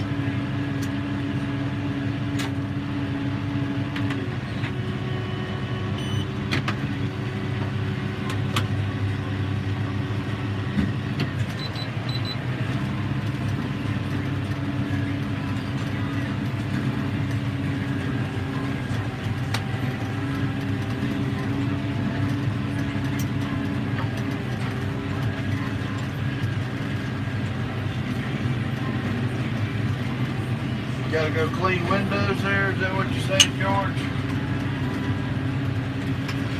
That sounds like a honeydew project.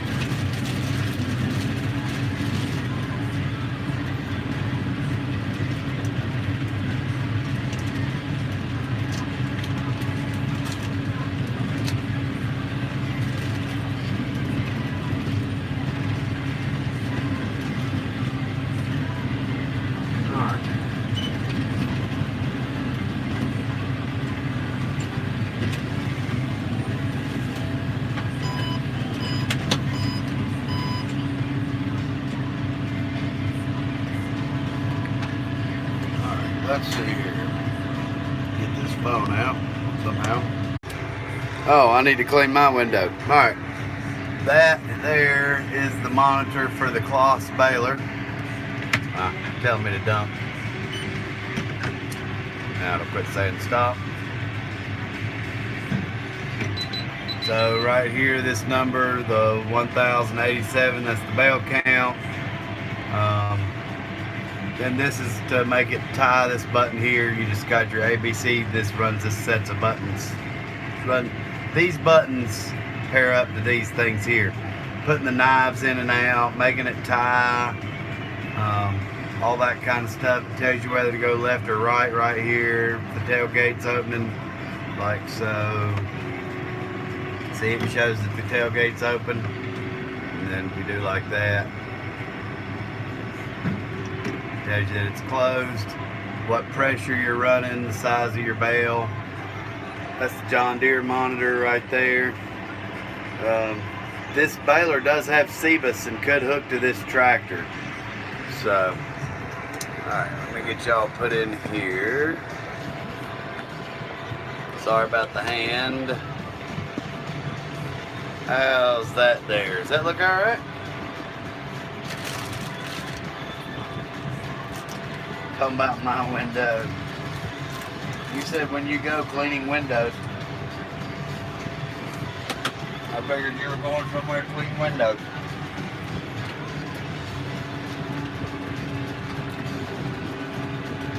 Now, we lost the video. Go ahead. Just back it up, Gabe.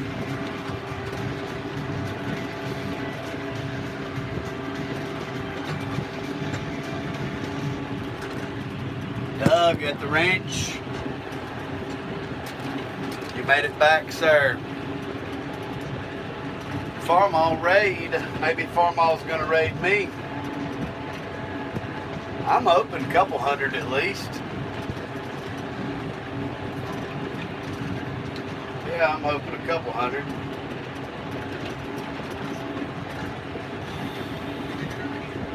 Let's see here. That's a little better. Y'all had too much hood. You're back. Yeah, Gabe, if you just rewind it a little bit, you'll see the monitor I went over if you lost the video feed, because I just went over it for you.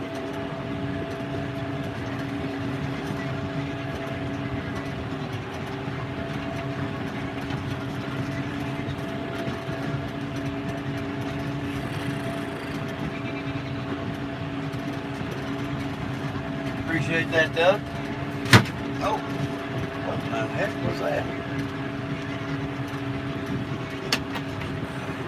Oh, that was this lid closing. I was like, what in the heck just fell in here? I was getting some snacks out of my candy box there and the dang lid fell.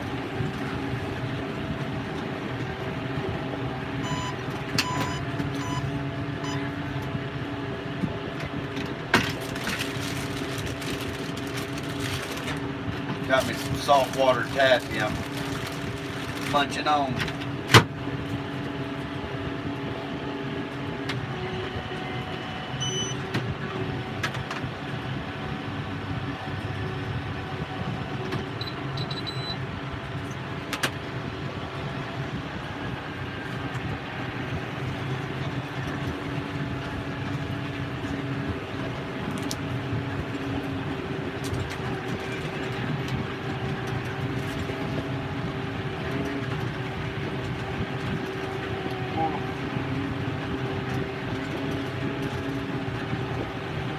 So you don't have to go back very far, Gabe.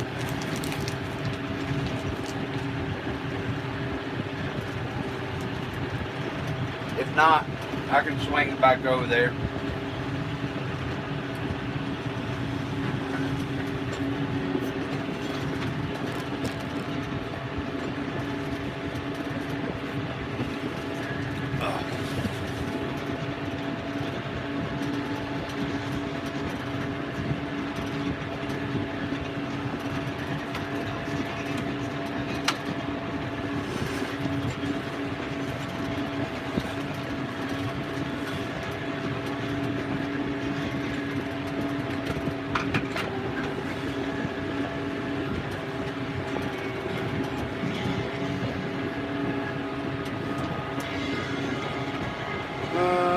How's the fuel burn rate? Right now it says anywhere from 3.5 to, I bet when we start climbing this hill it'll probably push 4.5 miles to the gallon, or 4.5 gallons to the hour. Let's see here, right now we're burning 3.5, so we're starting to go uphill, and now it's at 4.5 going uphill. 5.1, yeah. 5.5.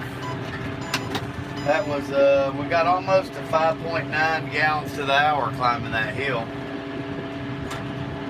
So I would say it averages at 4.5 gallons to the hour. And there goes the round bell into the woods. Not far. We can retrieve that one.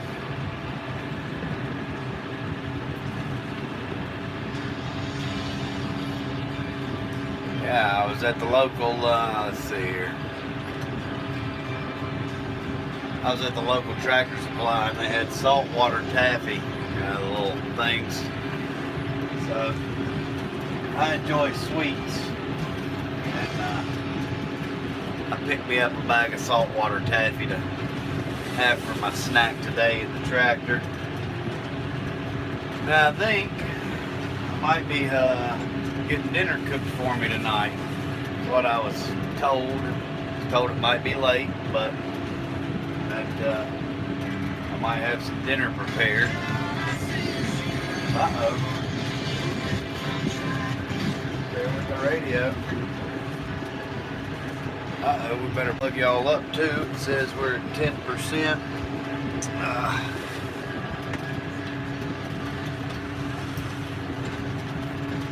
Alright, I'll flip y'all back around so you don't have to look at my ugly mug no more. There you go. We're done with this little side of the field here where it narrows up and whatnot.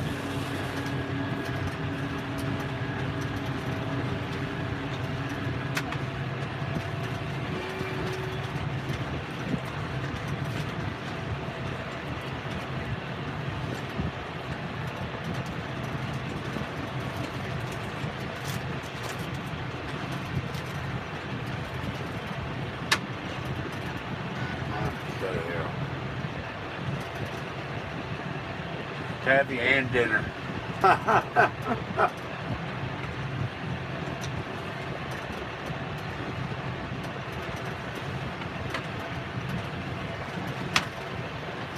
good pork chop or a nice piece of red meat would be fine with me. But who knows? I'm all up for any kind of surprises.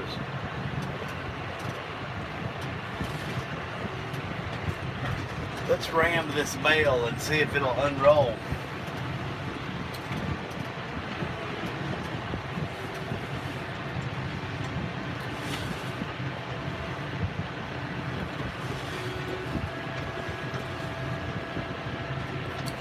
Most of it did.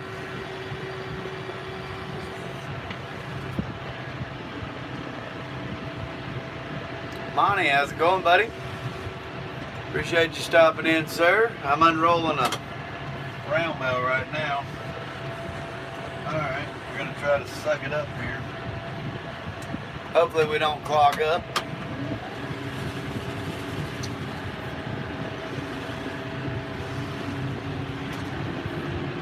Very well we might.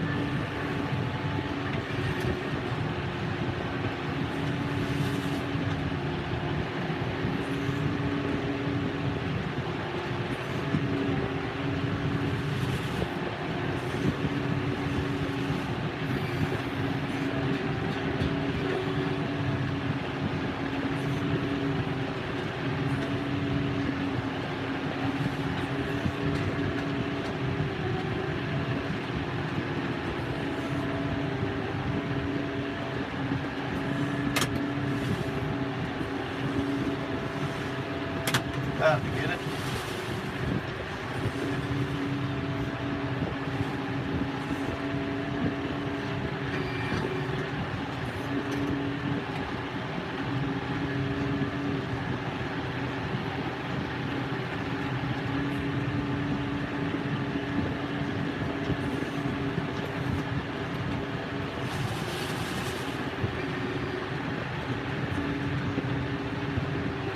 There we go. Look at that. We didn't even have to get out of the tractor. We sucked up that whole round bale that I messed up on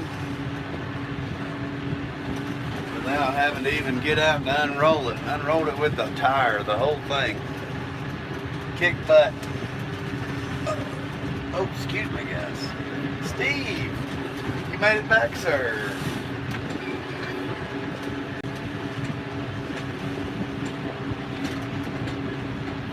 Alright, let's get started here on some bigger windrows. Quit playing around.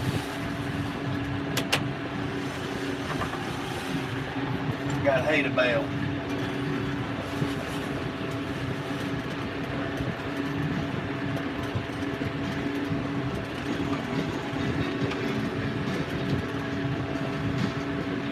Alright, let me catch up on some comments real quick. Craig, how's it going, sir? Roll away. Well, at least the ditch caught him, Craig.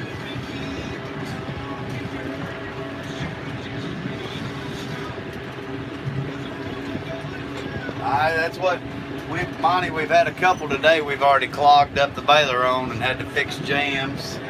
And this hay's here, I mean, this hay's so thick, it's wanting to clog up this baler, which that means it's thick.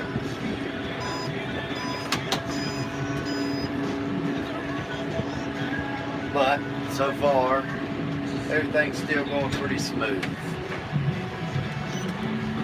Trying to give y'all the best view possible here. Kind of going back and forth with the camera between the back of the baler sucking up the hay and the front view.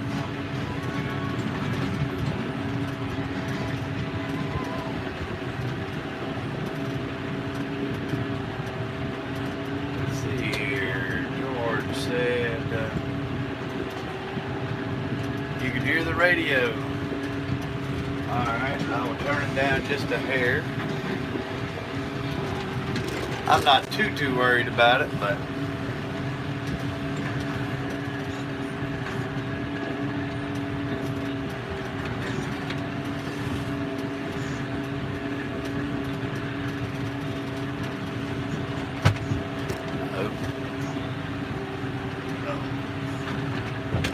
keep dropping my dang iPad.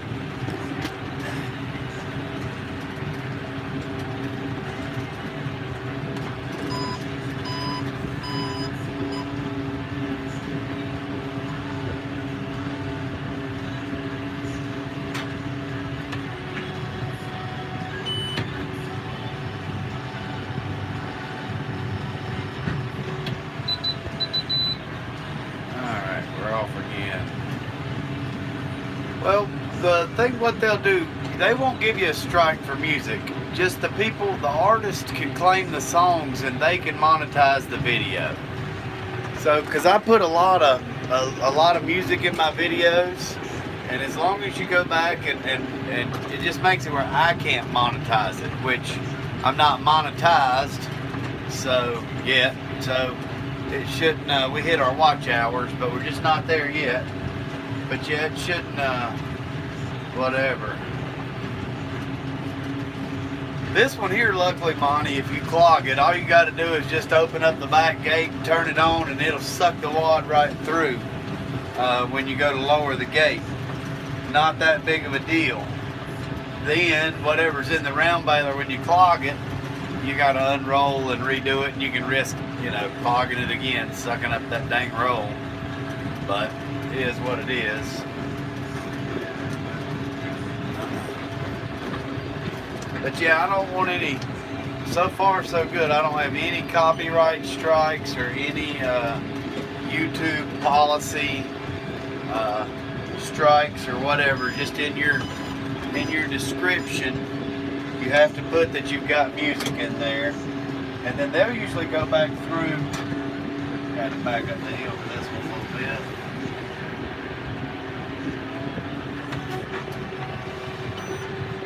They will chase us back down the hill if I don't watch.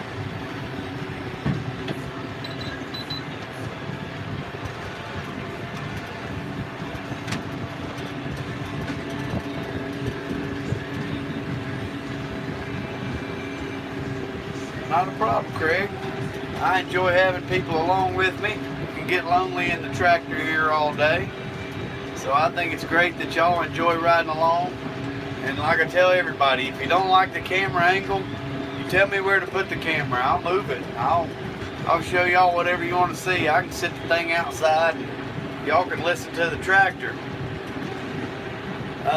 The John Deere is a demo from the local dealer, Monty. We're demoing several tractors right now because the M5 just really don't have the power for this baler. I knew that when I bought it.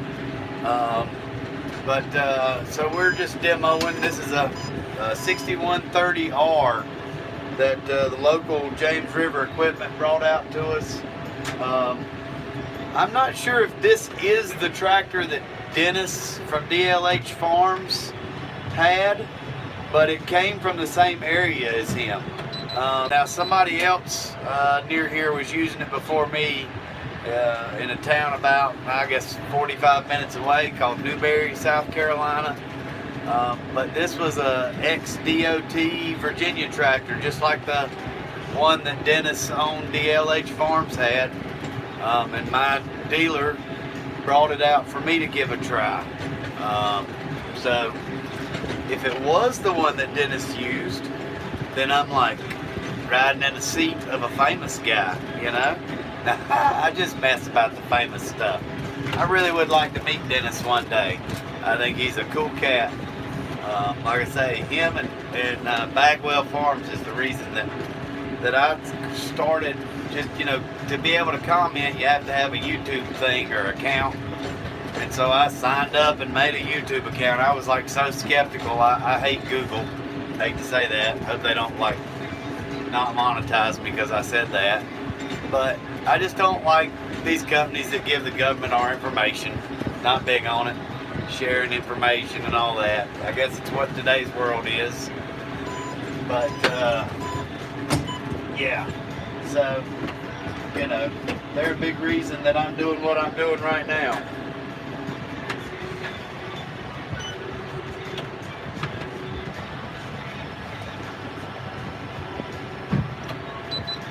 And heck, you know, I hate to say this, but before YouTube, I couldn't hardly get a dang dealership to talk to me about equipment. And now when I call them, I tell them I've got a YouTube channel, and they're like, oh yeah, what is it? And then the next thing you know, they'll be like, yeah, we can bring you something out.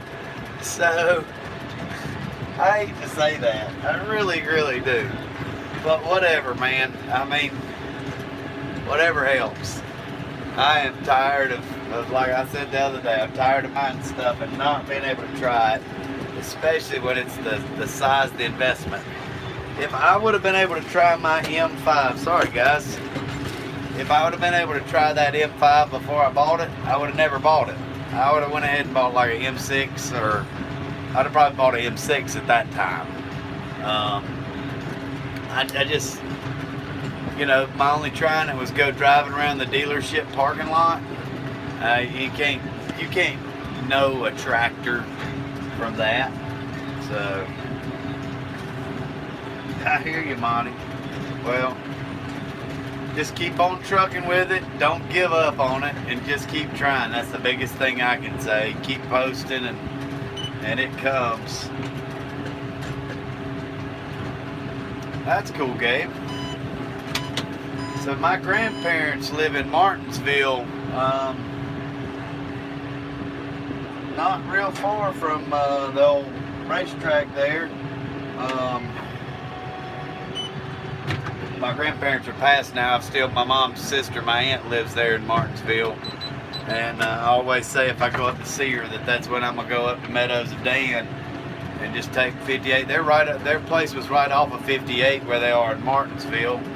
I'm trying to think of the name of that high school right there on 58 that my mom went to. Shoot. It's where she's from though, is that area.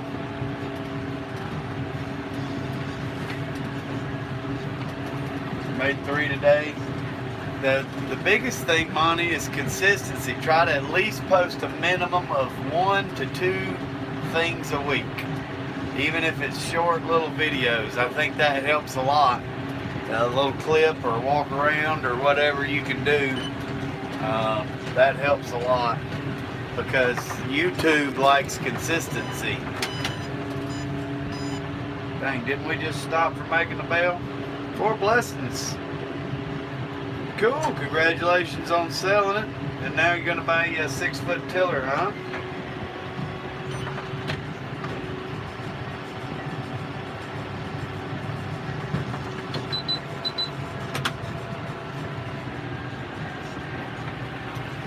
Oh Lord, guys, sorry, I don't mean for y'all to fall. You're on a tripod, and when I take off with this damn thing, the tripod falls backwards, so, ooh, bogging the old tractor down there.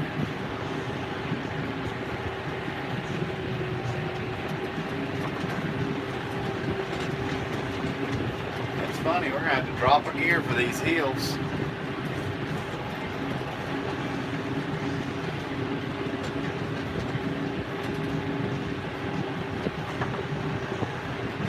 You know, I talk about the loader leaking down on my M5, guys, so I didn't think that this tractor had shockless ride on the loader. I was walking around in the barn the other day and I found the little valve out there on the side of the loader arm for shockless ride. And so I've turned it on to see, you know, if that'll help us ride some.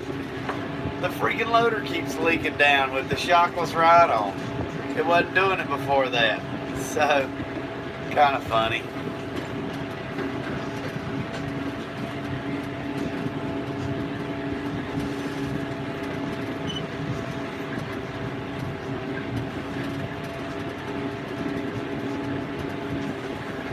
Yeah, Doug's got a great channel, Monty. 4 Blessings is a great channel. Oh yeah. Makes a bale right on the side of the hill again. Let's see if we can back up. Thank goodness this is a big tractor. It has the power to back up a hill like this.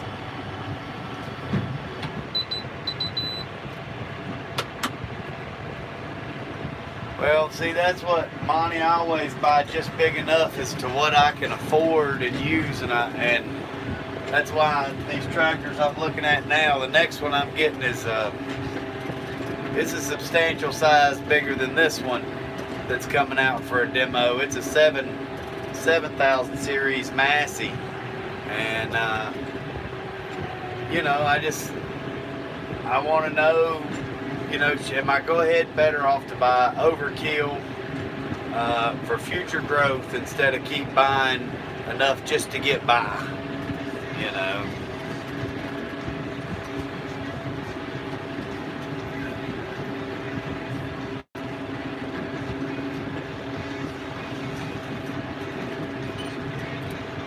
Watching, 22 thumbs up. Appreciate the thumbs ups, guys. Means a lot. Not too bad for an evening live here. I'm sure there's more people getting home.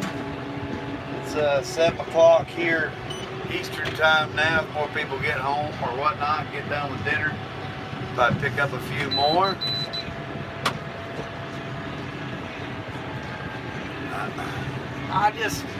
Doug, everybody loves deer, but I just don't know if I'm there yet. We'll see. We'll see. It's growing on me, I won't lie. It is a nice tractor. I would want a 6150R if I go with this series. I'd want to go the 6150, a little bit fatter tires than what this one's got. and probably want at least cab suspension on the tractor. If not, cab and front axle suspension. But you know, this tractor's a lot of money. It's a six-figure tractor, as to where I could get a bigger size Massey Ferguson with a few more hours on it that's off lease for half the price. And that's very, like I say, we'll see. We got different stuff coming out. Got to see what we like.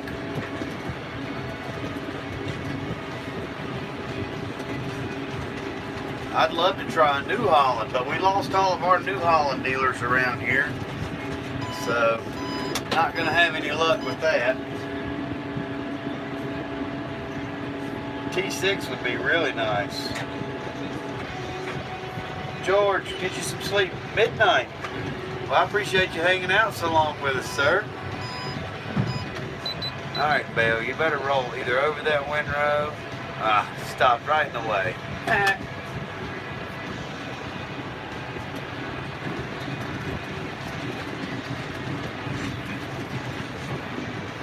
That's what one lonely farmer says, more is better than not enough. And then I've got smaller tractors.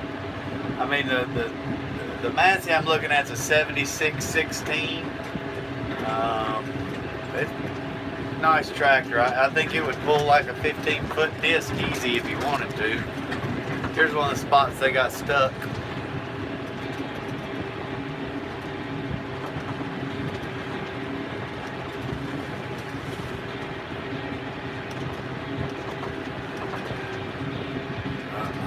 We'll see what the deer guys can find though. I'm not opposed, like the Massey I'm looking at is a 2014. You know, I think this is like a 2017 or I don't know what year it is. It might be a 16. I hadn't really looked. But you know, the deer guys might be able to find me a higher hour off-lease tractor. The Massey I'm looking at, it's got 1,800 hours on it, which to me is not a lot. You know, this tractor's got 487. So, I guess it just depends on, you know, maybe they could, like I say, find a higher hour off-lease tractor that's more what I want. Or trade in, something like that. I love One Lonely Farmer. He had a live a little bit ago, but I was live baling hay myself, so I didn't watch it. That's why I started a channel, Steve, was so I could comment on other channels. And I used to post little clips and videos to Facebook. So, like, I don't know. I told my sister, we were at a birthday party, and I got two older sisters. And I told my sister, I said, I'm going to start a YouTube channel. Just playing around at dinner one night as a birthday dinner. And she said, who would watch you? And that kind of gave me the motivation to start it. And so today, when I hit my 4,000 hours and got put under review for monetization or whatnot, I sent her a text with a picture of it. And I said, who would watch me, huh? Just kind of messing. But I kind of agreed with her, but in the same aspect, it's that little stuff like that that kind of is like, well, fine, I'll post a video and see if I can do this. And I'm sure I'll continue to grow. I mean, I'm not used to trying to put myself on camera every day, and that's the hardest thing is having a conversation with yourself with nobody around and filming it. So it's not just boring. That's why you see a lot of music on mine, because it would otherwise it'd be dead silence. I mean, listening to the tractor motor is great for a little while, but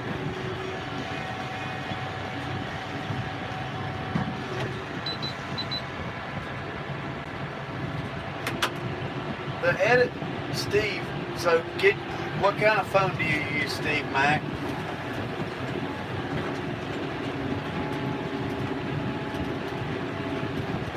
Got you an orange Black & Decker lawnmower? You said because of me and Jackie, you're going to get you set you up a tripod, 4 blessings of cutting hay, and take a couple shots or whatever while you're on the tractor. And just look at your camera, make sure it's turned the right way. The other thing is take time when you edit to adjust volumes between clips. I mean, all that stuff matters. You're listening to somebody and you can't hear them, and then all of a sudden they're real loud, and it's like you can go on there and adjust the volume for each part of that and turn yourself up and down. But look, I know you say you do it on the computer, so I have found it easier to edit from my phone because all my drone videos are already on it. I can use my finger to touch and slide, or I do an iPad, something like that.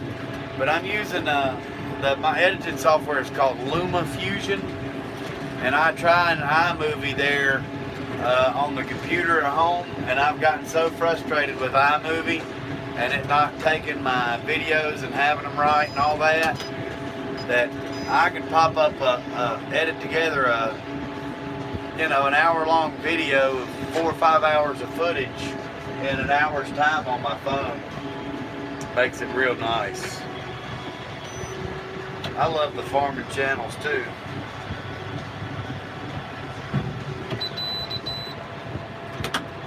I didn't never know a thing about filming, editing, any of that. Every video that y'all get from me, I learn at least one new trick or something every video, like how to make it go fast, or how to change your volume on your voice, or just little things. I try to learn one new thing every time.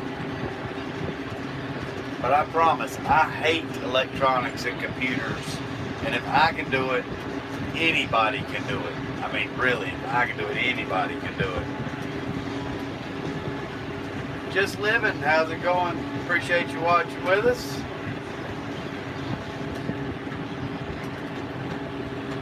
Yeah, I am tickled to death. I am tickled to death just living. Yeah, Monty, it's called LumaFusion. It's an Android or iPhone app. They do think it costs $5 for it. But I really, really like it. Just Living has some good lives and good videos there. I enjoy their channel. Yeah, on my phone it's LumaFusion, redneck. L-U, L is in llama, U is in up, M is in master, and A is in a-hole. And then Fusion, F-U-S-I-O-N.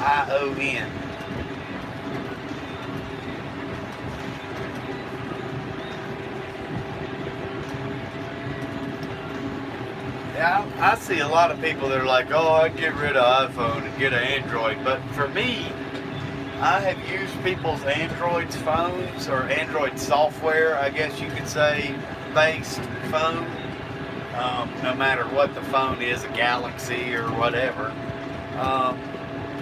And I find Apple products much more user-friendly for the common guy like myself.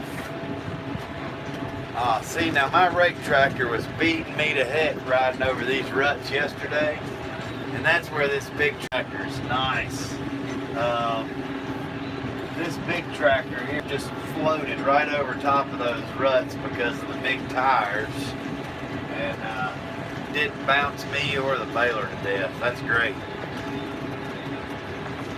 Oh, Chucky 2009 posted a video. I'm sure it won't be good like his others. His videos have really fell off since all that crap happened with YouTube. I really hate that for his channel too, because I wanted to see what his oats did and all that.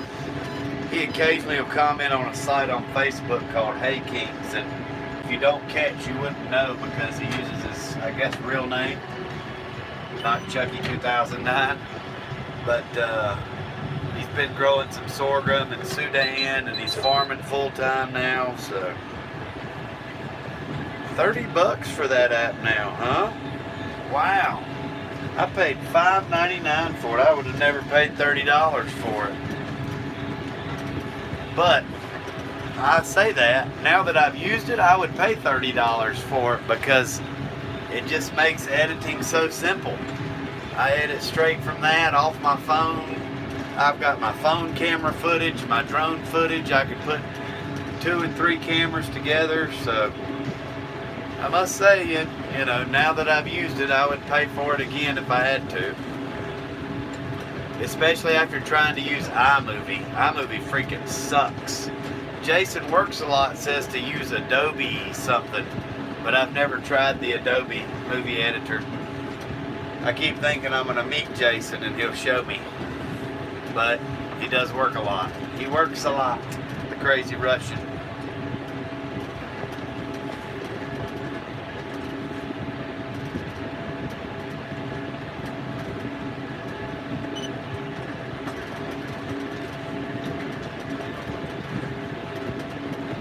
Use a DJI. Now see, that's what 4 Blessings. That's what I want next is the DJI Action Cam, and it'll all go. That's what I hope I'll be able to do everything because all my stuff would be. I've got a DJI gimbal for the phone, and then I've got the DJI Spark drone, and if I get the DJI Action Cam. Bail didn't roll out. Probably messed it up.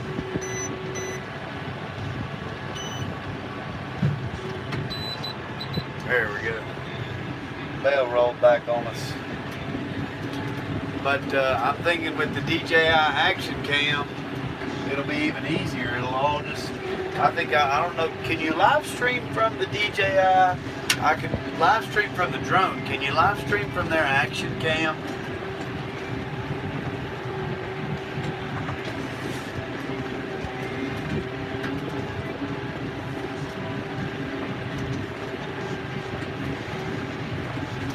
Four herniated discs. I feel your pain, Steve.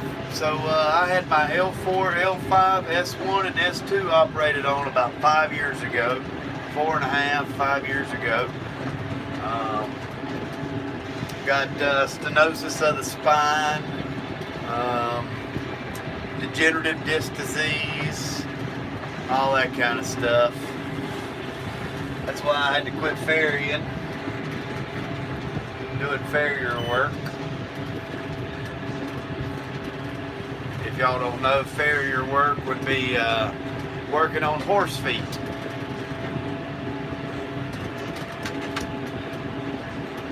Trimming their feet. Sweet, sweet 4 Blessings. That's what I want that's what I'm really wanting. I've been looking at it on Amazon Prime. They got a pretty good deal right now on that DJI Osmo Action Cam or whatever it is. Their Cotton Top 3 just bought one and he likes it a lot. And I want it with like where it's got all the mounts and stuff with it. So I've got sticky pads to stick in the tractors and stuff. And I think it would do better than this phone even for the live stream as far as like where this tripod falls over. I could just suction cup that thing right to a window and it's got the built-in gimbal, all that good stuff.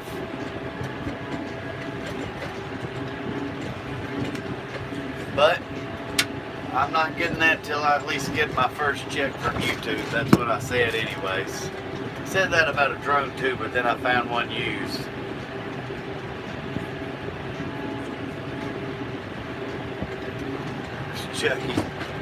Chucky telling a joke, and that was it.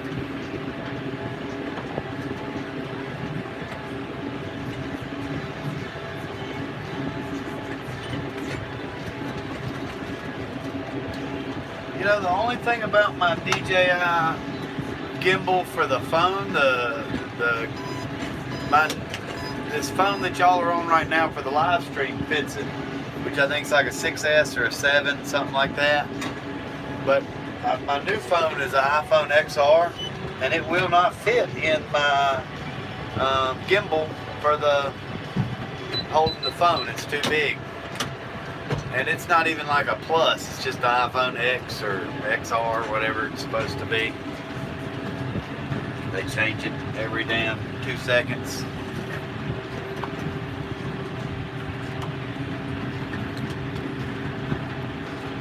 Still got 10 people hanging out with us, 24 thumbs ups. It looks like the live is still coming in nice and clear, so that means we got good service here on this farm. We still got dust flying out of the baler, sunlight, so we're just gonna keep on trucking.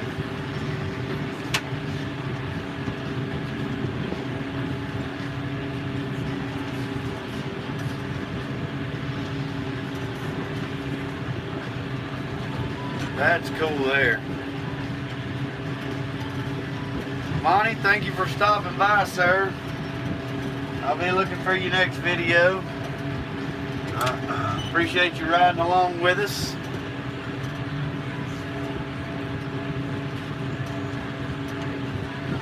Monty, before you go, you got all your hay done? I was watching you baling just the other, maybe yesterday, day before. I might get my days mixed up. Yeah, man. Got to give them all my people that hang out with me regularly. In fact, Monty needs one there. Redneck Okie needs one. Let's see here. We're stopped anyways. Look at that.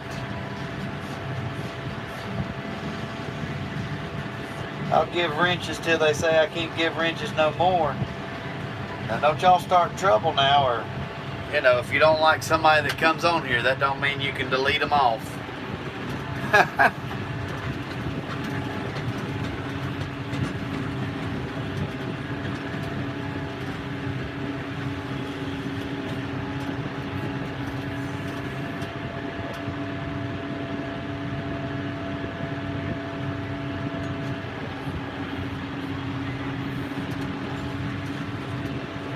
It says I gave mine one. Appreciate that, Redneck. We're working our way on through the field. Let's see here how many bales we've made so far today. We are at 1,008, so we've almost made 100 bales so far today.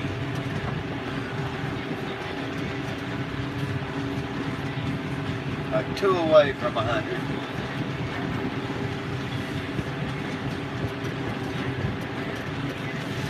Yeah, y'all got to keep the riffraff out now.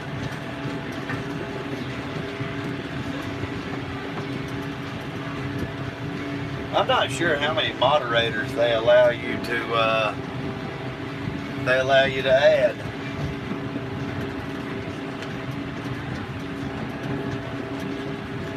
I don't think we're gonna have too many people give us a hard time on here. I thought when I started my YouTube channel though I'd get a lot of rip about being a Kubota guy.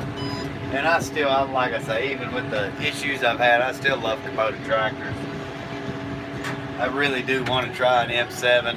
I'm going to make some calls and see if I can't get somebody to bring me one. I mean, that's just ridiculous. But, you know, I thought I'd get a lot of riffraff for that. Mighty welcome there, Redneck.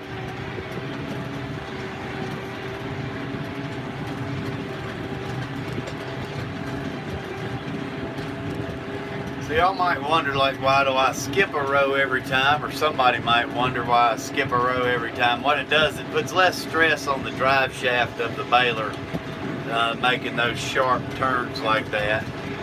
So I just work my way from one end to the other here on the long rows, and then I'll turn around and just come backwards through them. Catching every other row makes them wider apart. Mahindra gets a lot of bad rap. Yeah. I think Mahindra's a fine tractor depending on what you're using it for. We had a Mahindra dealer real close by. Our Mahindra dealer actually sold McHale balers. They are Gabe, they're 4x5s.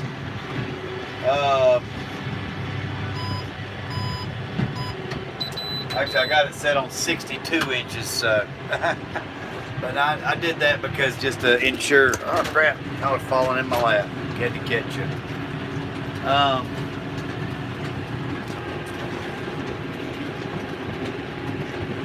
What was I saying there? Let's see. I'll go back and read the comments, and I don't know what I was saying. Talk about the skipping rows and it being less pressure on the drive shaft, but let's see here. I lost my damn train of thought.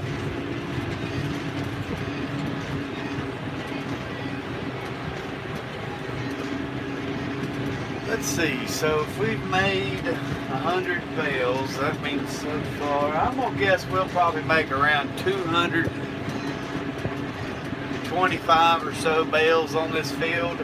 I don't know that we'll get to bale it all tonight.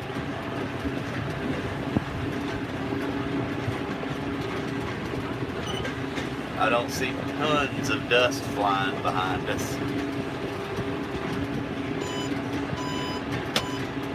I don't want the hay to be wet.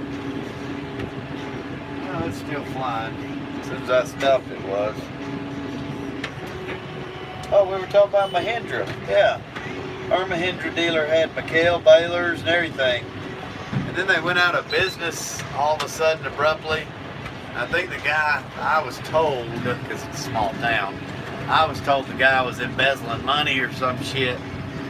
Lost it all, but I have no idea because it was like there one minute and I was even looking at the tractors and then it was like gone and I was like, well, thank goodness I didn't get one. They've got a really good warranty that comes with the Mahindras. So as long as you have a dealer that's either A, gonna give you a loaner if you use it daily for landscaping or field work or whatever, for your livelihood, that would be my biggest thing, is that if it did have an issue, I'd want to be reassured they were going to take care of me quickly and promptly, or give me something to use of equal size so I could continue to get my work done, at least within the warranty period.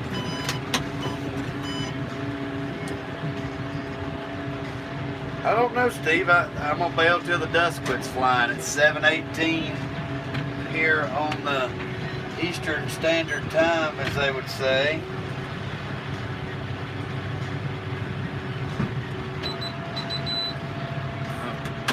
You know, Kubota has the same failures for their dealerships, though. They can't service what they have. They're selling these big farm tractors, and their dealers don't even have service trucks with tools in them to come out and fix them. Or guys that work on Sundays. You know, farmers don't get days off. When it's sun shining and the field work's got to be done, you do it. And you need a dealer that's got that same mentality that they're going to keep that farmer going because we're the life of America. And, you know, these dealers can look at me as like, oh, you're just some hay baler. Well, you know, regardless, this hay feeds an animal that feeds a person. And so if I'm feeding one person in America, I don't care. I'm a damn farmer and I need support. So that's why we're looking at the Massies and the Deers and the Kloss. And, you know, that's where New Holland's not an option. The Kubota doesn't seem to be an option. My dealer said they can't even sell an M7 to me because they're not, you know, a big enough dealer for that or whatever. They just want to sell BX units to homeowners. And they do have a bunch of skid steers and mini excavators. I don't know how they're going to service the landscapers though that are buying the mini excavators and the skid steers from them. You know, same thing. You got to have a truck that can go pick them up. So we got a couple folks from Canada in here. Right now, this is all fescue and a few briars.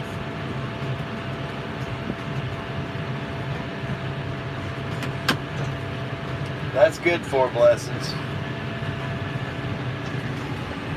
Well, you know, that's like my Kubota dealer used to sell New Holland, and I think Kubota pushed them to not sell New Holland anymore and only carry the Kubota floor plan. And they said it was because they couldn't get parts and stuff like that from New Holland, and they couldn't get service from them, and that their website was harder. But I don't know if I believe that. There's a lot of guys that bought a lot of New Holland stuff from that dealer and were pretty pissed when they quit carrying them. Yeah, it's pretty healthy yielding field, that's for sure. Oh, y'all aren't far from each other, I don't think there, Steve.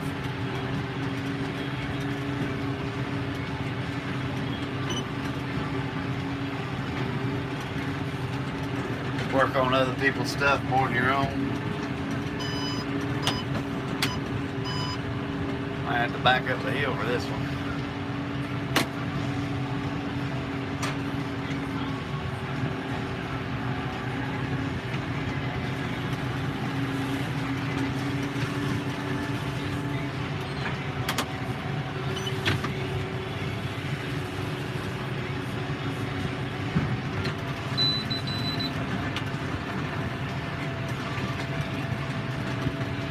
This land kind of valleys in the middle. It goes up downhill on both sides and kind of creates a bowl type effect.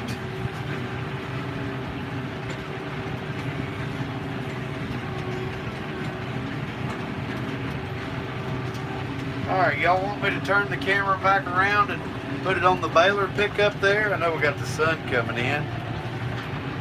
The skies are beautiful here. Appreciate you saying that, Zoe. Appreciate you stopping in.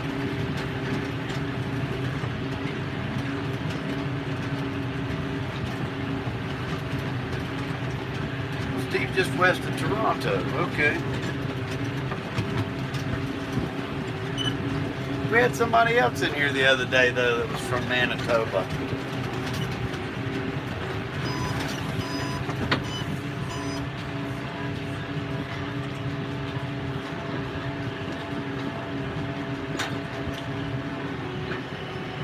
Ah, Craig's in British Columbia. Lots of Canadians riding along with me. Cool.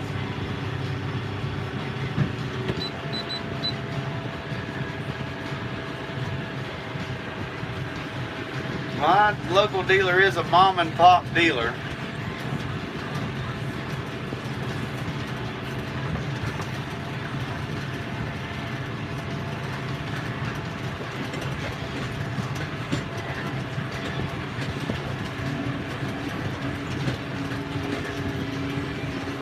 Bumpy through this part right here.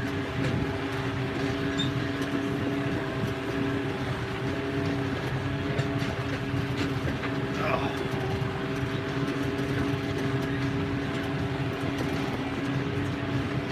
Sorry guys, I'm trying to make me a drink here real quick. I shouldn't say it like that. I'm trying to pour some Mountain Dew. I'm not drinking and driving the tractor. Yeah. Uh-oh. Hold on, guys. Hello? Yes.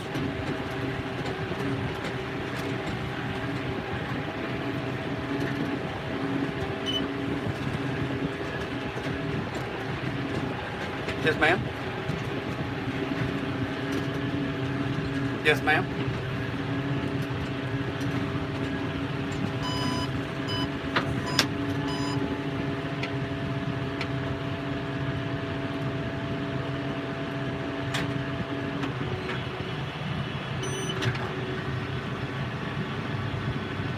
Yeah.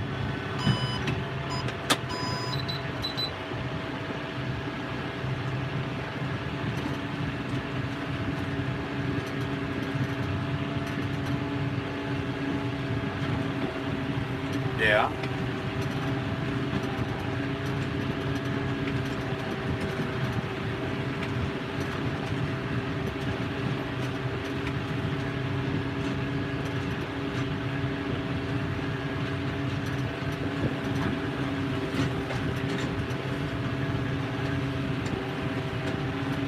Oh gosh. Yeah.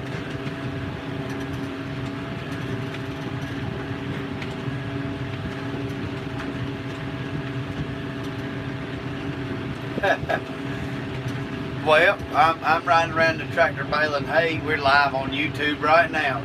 Yeah. You're live on YouTube right now. Yeah.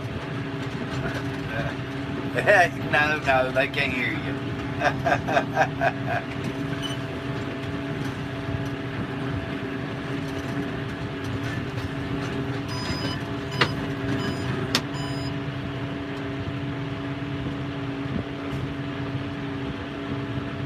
Yeah.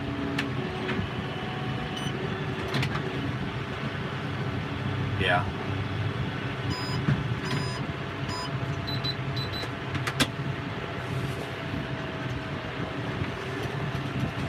Yeah.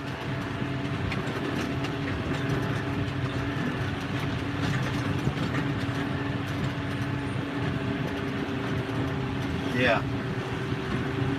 Yeah, that I've been listed. Been blacklisted.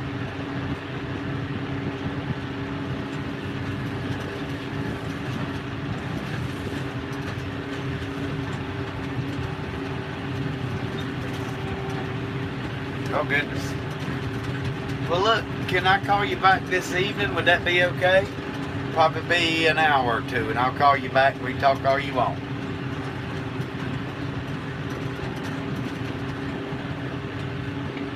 Either way, but I mean, he can call me in the tractor. Not a big deal. I got a headset I wear. Yeah.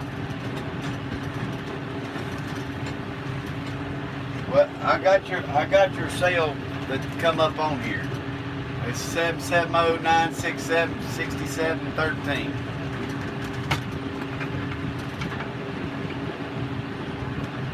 Okay. If you won't text this number, you can text me what you want me to call you, where you want me to call you at. Yes, ma'am.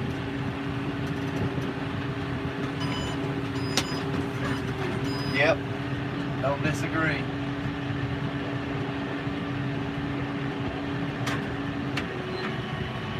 Yep, I don't disagree.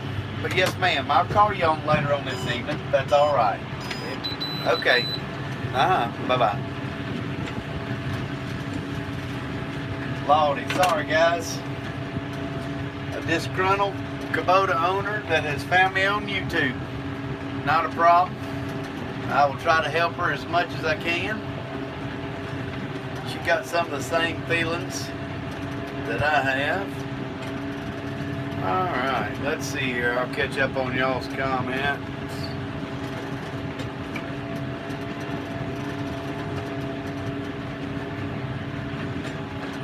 Your daughter wants you to leave you up so she can watch while she eats. Well, that seems to become a common thing these days, is watching TV while you eat dinner. It's Friday night anyways. So why I skipped rows? Yeah, so the PTO shaft that runs the baler, Zoe, or the PTO shaft that runs the baler, when you make turns that are real tight, it's just harder on that knuckle there and will create more stress, and those shafts are not cheap. And so if you just swing wider and make go every other row, good habit to get into, even if you had big places to turn around. It just is just less stress on all the equipment. Is what it boils down to.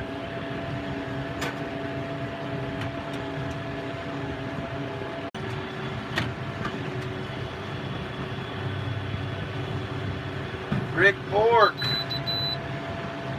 How's it going, sir?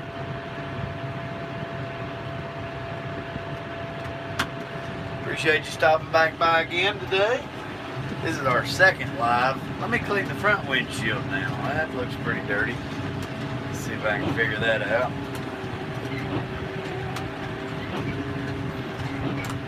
Yeah, that's better. Crazy how the dust attracts to the windows like it does. But yeah, even skipping every other row, you still make kind of a tight turn.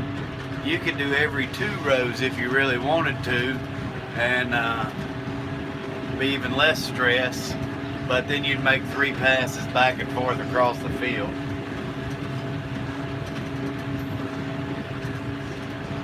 Let's see here.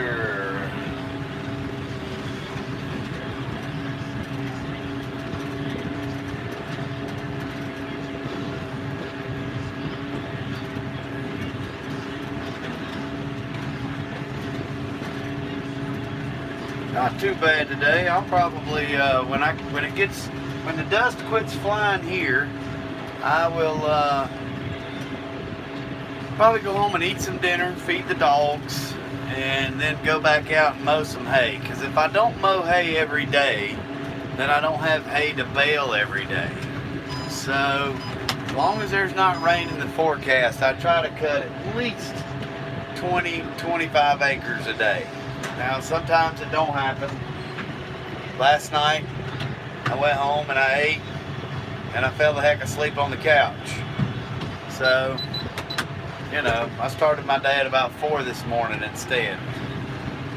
But as long as the work gets done, I don't care what time it is.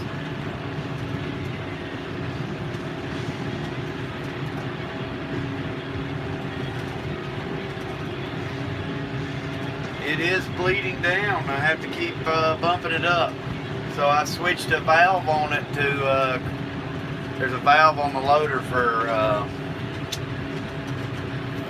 shockless ride, or soft ride as they would call it, whatever.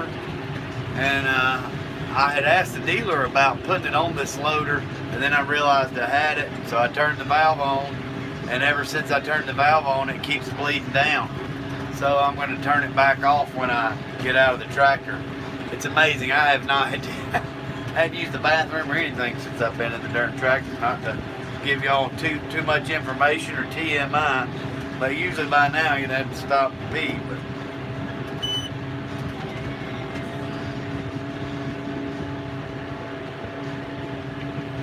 But tech assistance on the phone. I've gotten a few calls from people because of some of my Kubota videos, and I don't mind it. Don't mind it at all.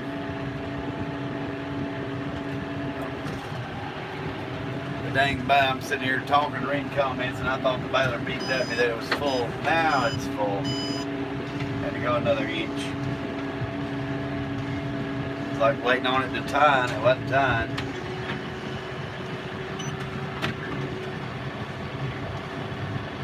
I would say this deer loader's probably, since I turned that valve, because it wasn't doing it the other day when I used it the first time, but I would say the deer loader's leaking down faster than my Kubota loader. But now the Kubota loader, it leaks down either way, whether the shockless ride is on or off. I think it's just got cylinders that bypass, and again,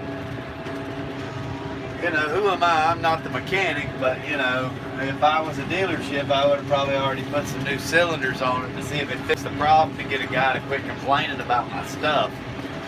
But that's just too easy, you know. Now they'll wait till it's out of warranty and not really give a crap. That's like one of the cylinders on my cutter. I pulled down the shade there. One of the cylinders on my cutter is leaking fluid. It's got a weld that has busted open. I called the dealership. The cutter's 1 year and 2 months old. It's got a 1-year warranty. And he's like, there ain't nothing I can do about it. It's just out of warranty. I'm like, oh, you got to be shitting me. You know, this is a manufacturer's defect completely to have a weld leaking on a 1-year-old cutter. It's not like a hose blew, you know, on a hydraulic cylinder.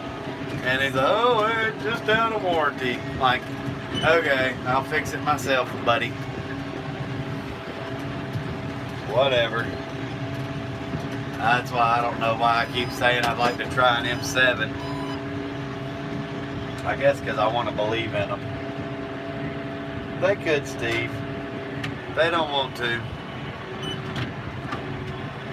Like I said in another time before, I think they've somehow blacklisted me on their computer system to where they don't even want to deal with me. See, we just lifted that loader up and it leaked down that quick. Pretty fast on how quick it leaks down on this deer.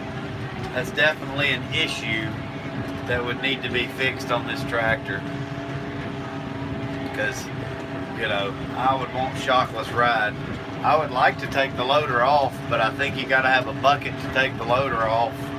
And they didn't give a bucket or nothing with it. They just sent the tractor, so I just ride with the loader on. Not a big deal.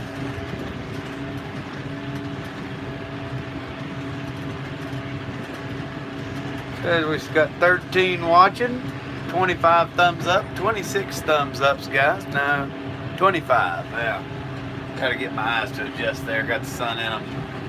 So if y'all are doing the stream and hadn't, be sure to pound that thumbs up. I think we're going to be getting, I don't know how much more I'll be able to mail, to be honest. I still see a little bit of dust flying, but not that much. I really need to hop out real quick and check the hay. I just don't want to put up wet hay.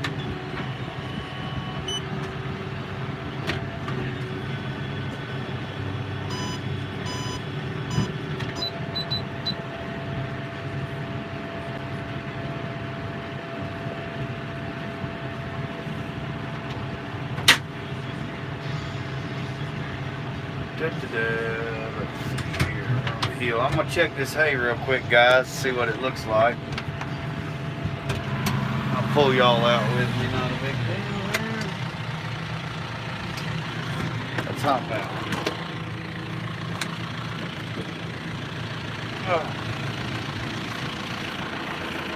Y'all can see the briars in it right there. Well, it still feels pretty dry there. Check one of these bales here. My neighbor told me, he said, you know why they invented net wrap, Brian? He said, to hide briars and weeds. Because you put this stuff in a bale, and I'll tell y'all right now, you can't stick your finger in that bale, guys. I mean, I'm pushing as hard as I can. You can't get your finger nowhere in that bale. That thing is tight.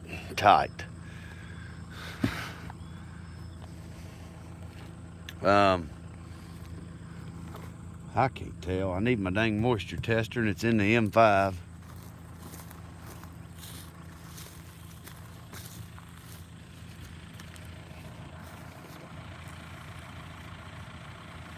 It still feels pretty dry. It's still crunching. I'm gonna keep on rolling.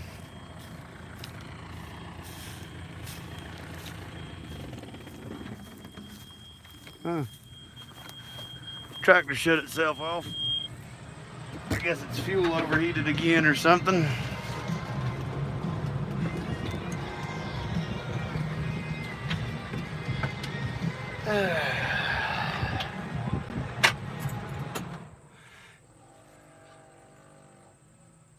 Oh yeah, turn the valve.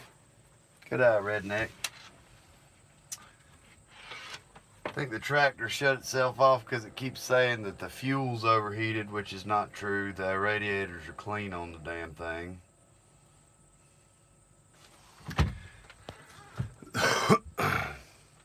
Let me go turn the valve on that soft ride real quick.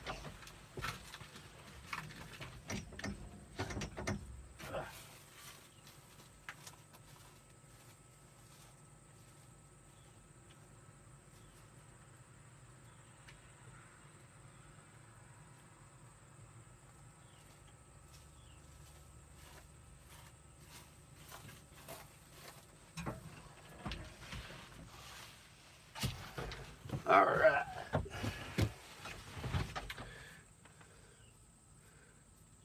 Let's see if she'll crank back up. Oh.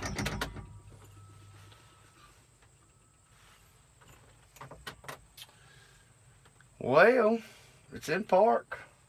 It's full of fuel. John Deere might be coming to the field to pick up their come pick up their tractor from the field. There she goes.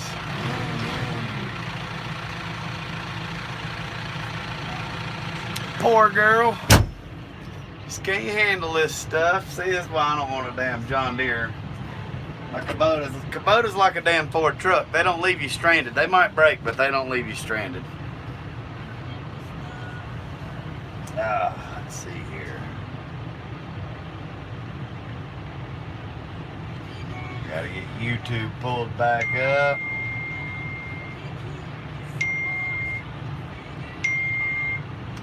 Lord messages.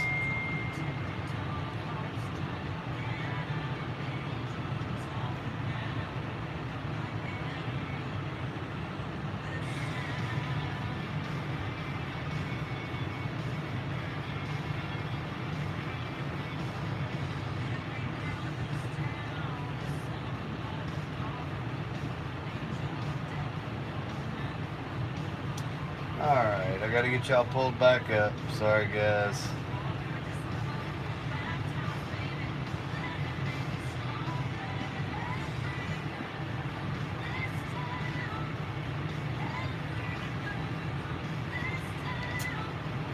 There it is.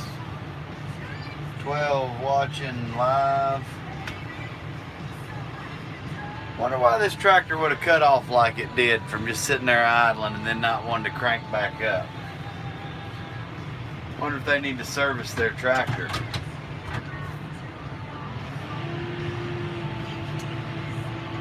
Fire up the baler here. Darn it, turned off the bale monitor and everything.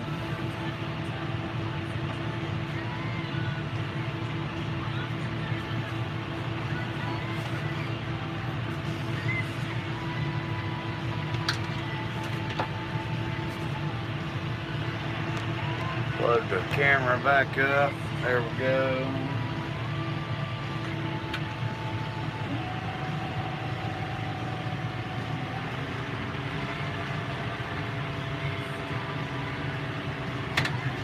When you turn the bale monitor off on this thing and back on, you're supposed to open the tailgate with it running and then close it to kind of set the pressures for the baler.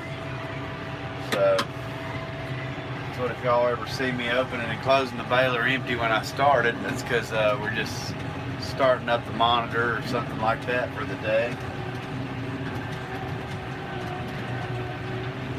We'll say that, hey, you can tell it's starting to get tough. It's starting to get more moisture in it.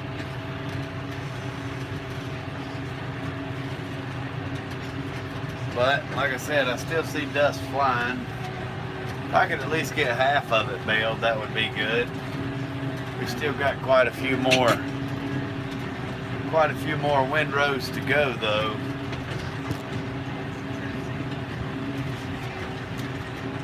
So we might be back out here tomorrow, guys, baling hay all day.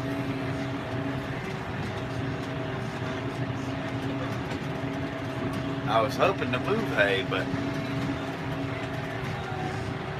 might not be the case.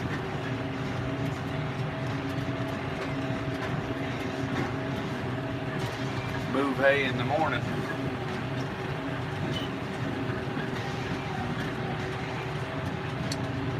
Let's see here. I don't know, Craig, on the seat switch stuff, because I had it in park and I had the PTO off and all that, and these things don't have like seat switches that'll kill the tractor like a, you know, like a riding lawnmower. I did. I turned it off, pulled the key out before restarting it, Gabe.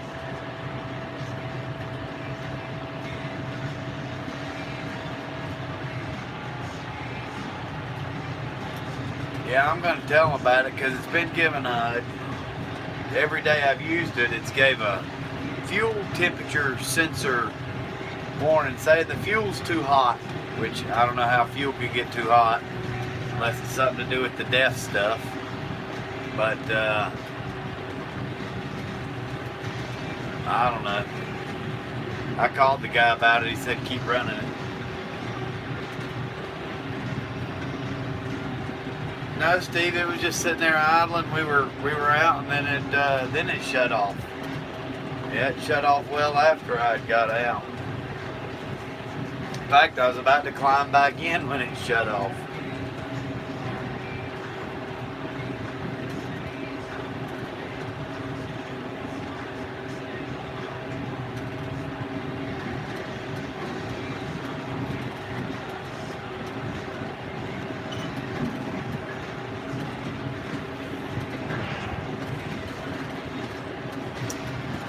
Earthworks.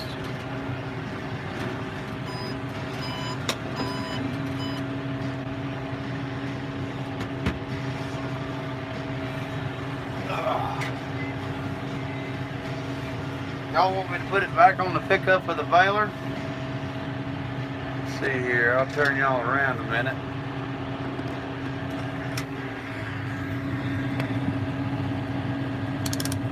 I'll clean that window off.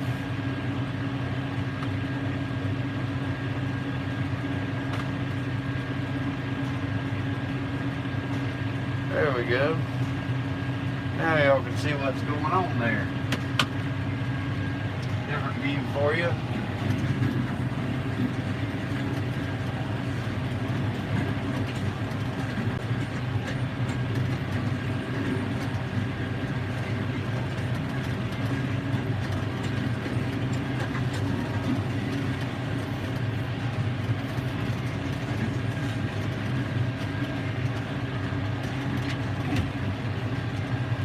I like the little sunscreen in this thing. It's pretty cool.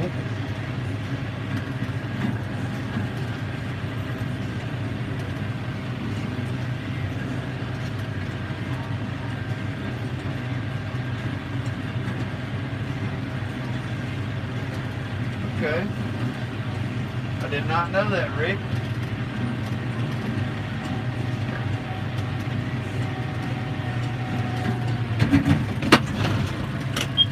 Well, we just jammed up here. Cut her back off. See if we can get her to pull through. Uh-oh. Started to.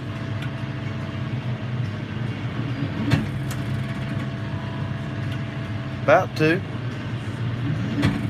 Oh, real close. Wow.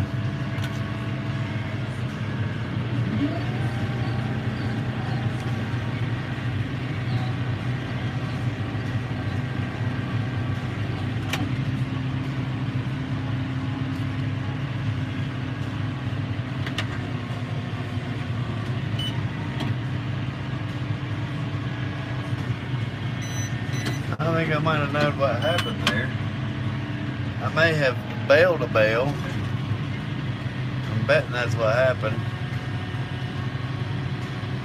Hold on, I gotta go clean some hay off the back of the pickup. We were full, it tied, and then I didn't dump the bale. Like a big dummy.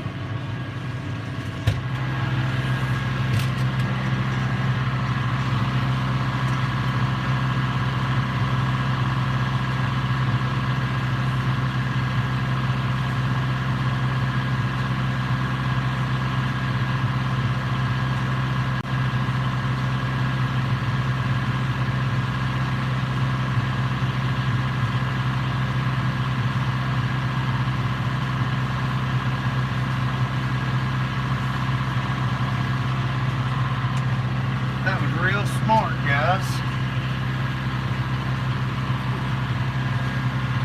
Tied the bale with net, and then I just took off and didn't dump the bale like a big dummy. God, y'all think I'm a rookie at all this. I promise I'm not. Oh, it's been a long day. Alright, let's try this again. Close the gate here. That's a giant bale. Y'all will see that thing when we turn around and come back. Thing's like 7 foot tall. Pretty funny.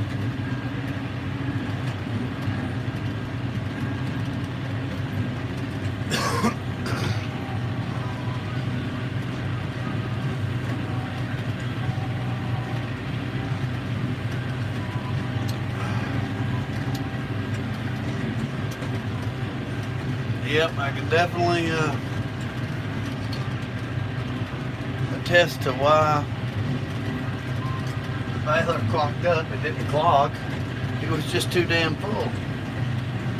At least it's got a safety to stop itself for me.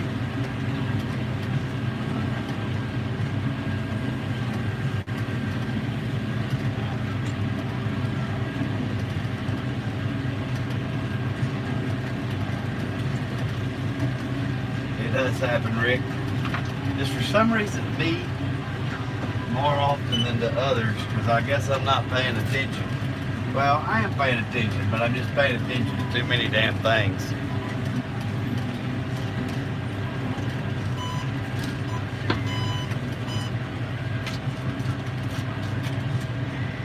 Let's remember to dump this one. There we go.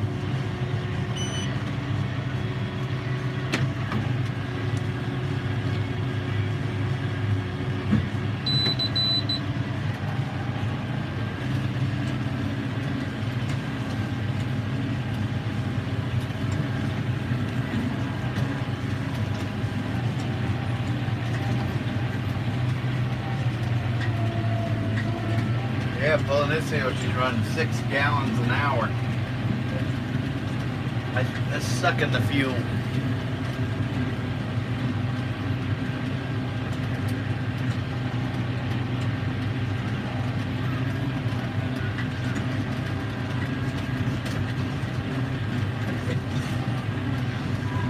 Yeah, I don't know what I was dreaming that I was going to get this field done today.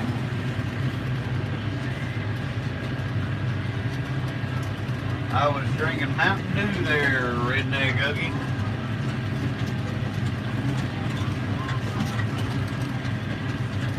I keep a little cooler in the tractor, and I'm not a big alcohol drinker. I'll drink occasionally, but if I drink alcohol, my preference would be Crown Royal or Crown Apple. My second would be some type of a vodka drink, something like that. Not a beer drinker.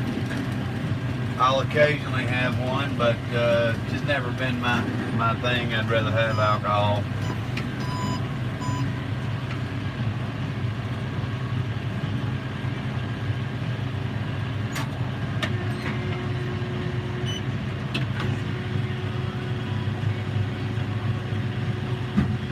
Not a drinker either, Steve.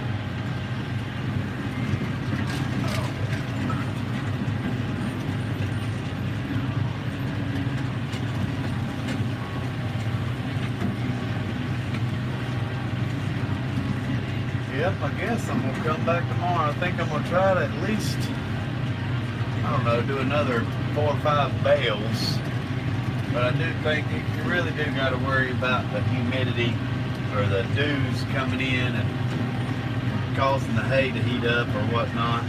Make a moldy bale. It's not, you know, if it gets too much dampness.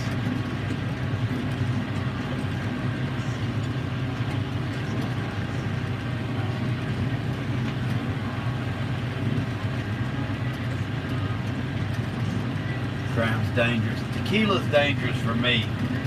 I'm a damn asshole on tequila sometimes. I hate to say that, but it is what it is.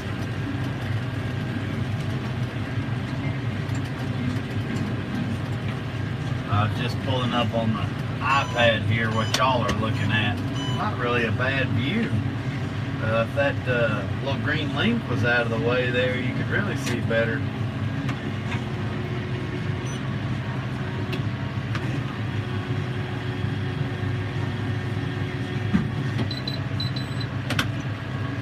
Hold on, let me pick this camera up. I'm going to show y'all this huge bale I just made here.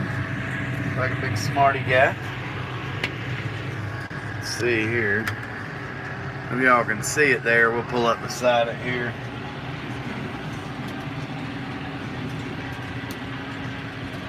So now, I know I need to go stand beside it to actually show y'all its giant size, because that doesn't look very big from here.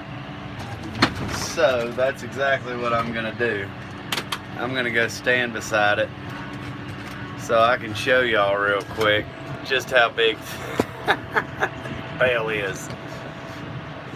Probably one of the biggest round bales I've ever seen. I'm 6 foot, guys, so I know it's taller than me.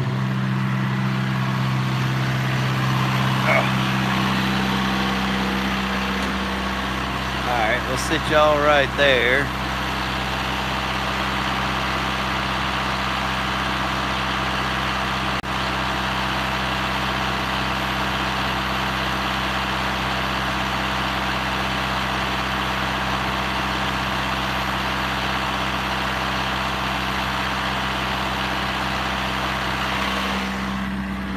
The throat on the baler, I think it's 80 something inches. I ain't sure. You mean the whole width of it?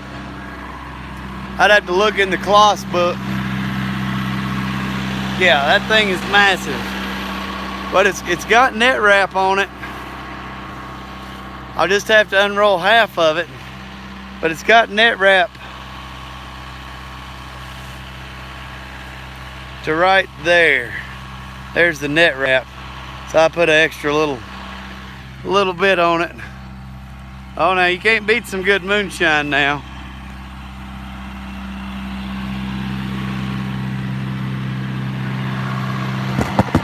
Oh, I used to have somebody around to get some of that kind of stuff from, and he passed away.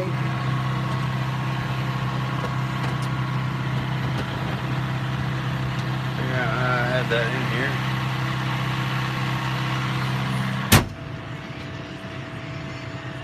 Chad, appreciate you watching with us. 72 inch.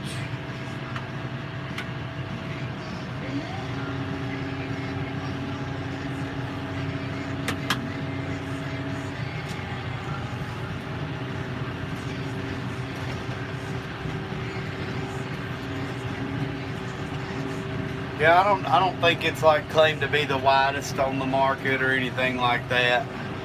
The pickup on that thing. But it is my 504i Vermeer. It has a little bitty tiny pickup on it, and it's actually annoying how narrow you got to rake the windrows for it because of the size of the pickup. It's not even, I don't think, 4 foot wide. I think it's like 44 inches wide. Alright, y'all want back looking at what's going in the throat of the baler or out front? Y'all just have to let me know there.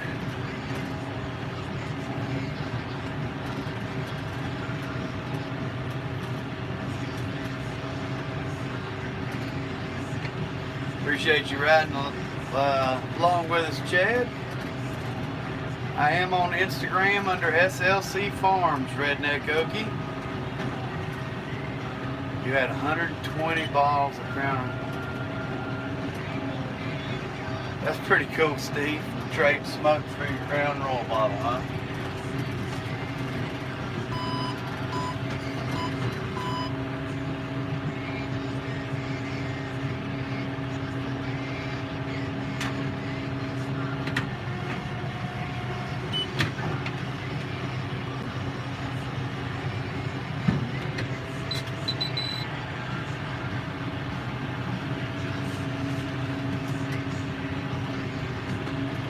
Yeah, unfortunately, Steve, I smoke as well.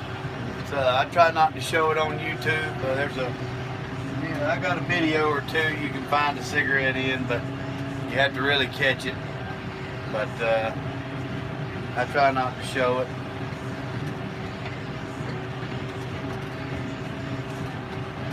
I was doing good. I was quit for a while, and just quit cold turkey, and then I don't know, I missed it so much, I just went and picked up another pack. Even after, I think, 4 or 5 months of being quit, I kept constantly checking my darn shirt pocket for my pack of smokes and lighter.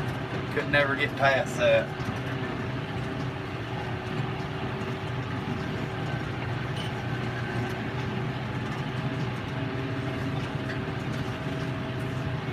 Yeah, I'm pretty sure we're going to have to stop. The tires are starting to look clean on the tractor. I think we might make one more bale and that's going to be it for today.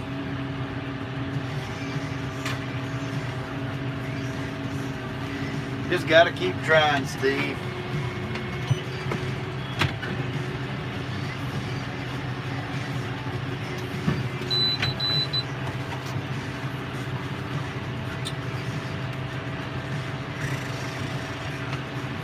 Trying to plug stuff up here.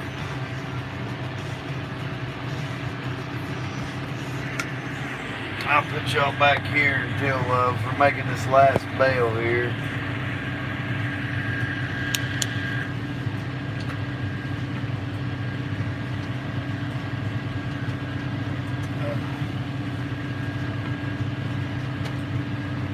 we'll make one more and then take a ride into town.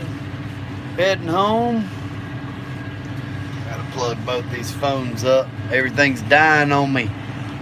I'm glad I brought 3 power cords today and a power strip to be able to plug them all into so I could keep phones charged and everything else.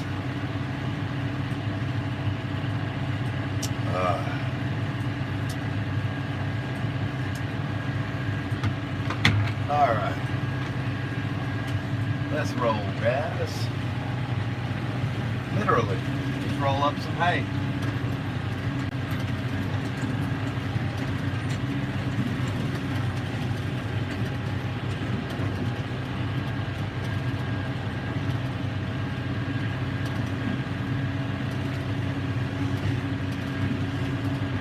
Let's see here.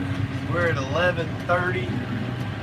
Made about 120 bales today. If I would have got started over here and not had those little fields around the house, we probably could have finished this whole place today. But that means so far we've made about 100 bales on this place from when I started the bale counter this morning.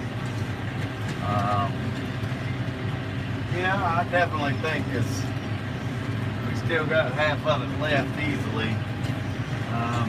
We're still, like I say, 200, 220. I guess we'll find out tomorrow. When we get this last bale here made, we're gonna go over and push out that tall round bale, push the hay off of it, so that way it's not like that tomorrow. That's pretty funny how big that thing is.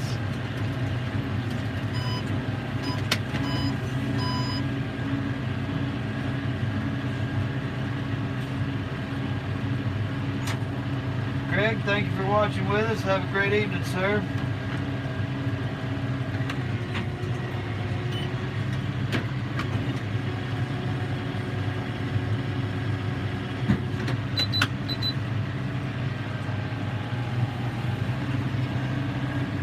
I don't know if I should keep these lives up on the channel or not. I don't know that people are going to go back and watch 2-hour live streams of me baling. I guess it don't hurt to keep them on there.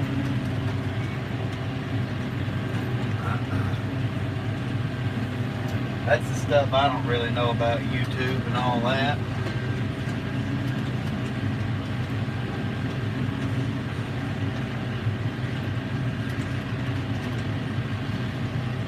Y'all can kind of tell how the dust isn't flying as much now. There's still dust flying, but like I say, I just don't want to risk it.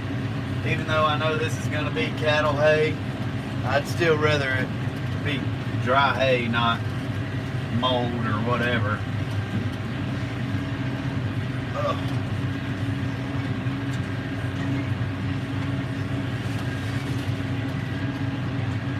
Alright, let's go over here and try to push some of this hay off of this.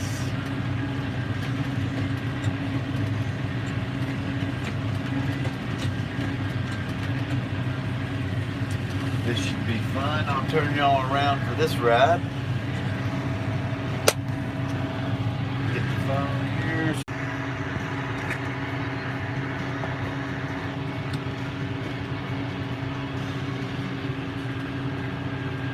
Been trying to catch up. That's true, Steve. Alright, let's see here. I think I'm going to turn the baler off so I don't accidentally jam it up.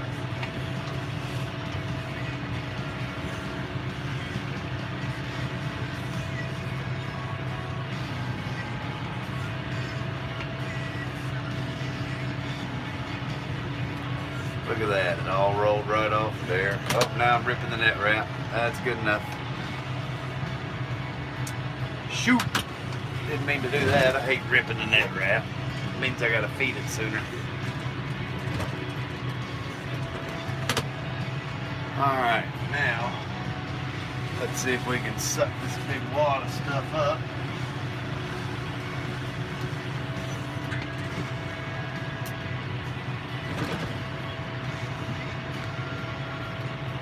pretty good pile here. Hopefully we don't jam her up.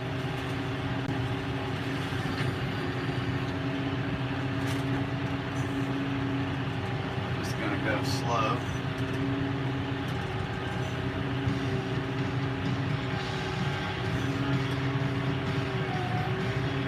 See, even going slow, you get them wads like that. Just sucks big, huge things in.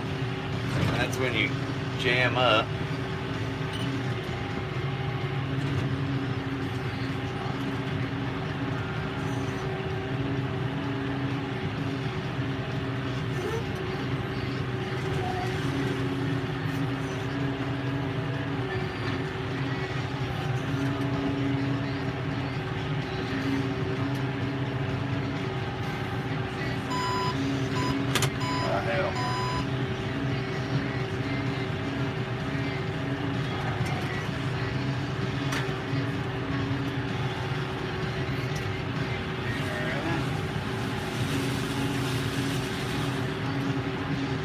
Back up and done this.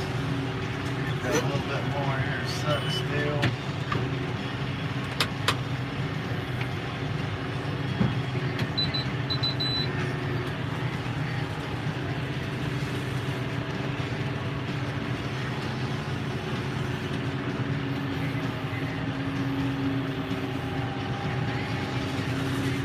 Bale fixed. Look at that. No problem.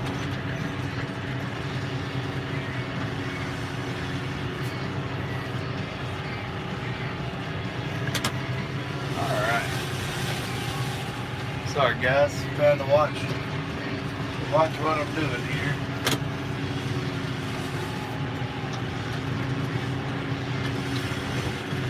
Trying to clean my mess I made up with my 7-foot bale. Y'all will be the only ones to see that.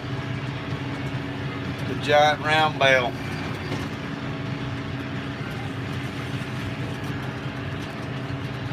It's pretty cool that it unrolled like that easy though, so happy with that.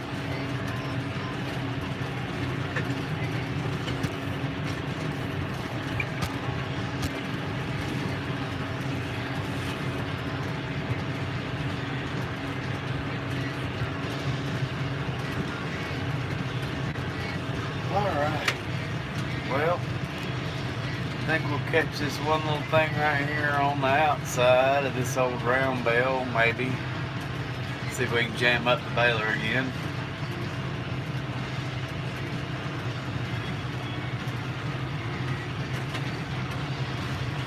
Yeah, heck, I still got a good little patch here. I haven't even made it to the end of the field yet, baling it off.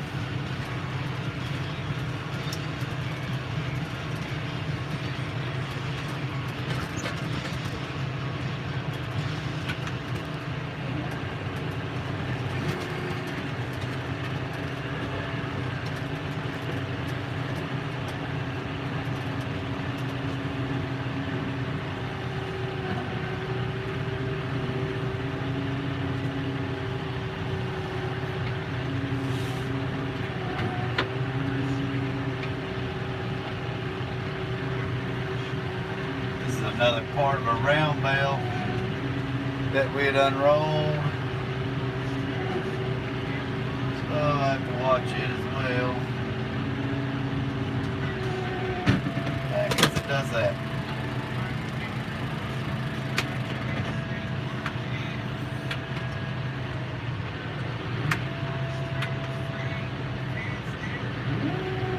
There we go.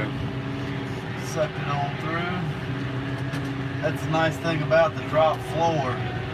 Most of the time it will suck a clog on through with that drop floor system. It'll suck it on out. Got a beautiful sunset happening right now. So we've still got 9 people in here with us.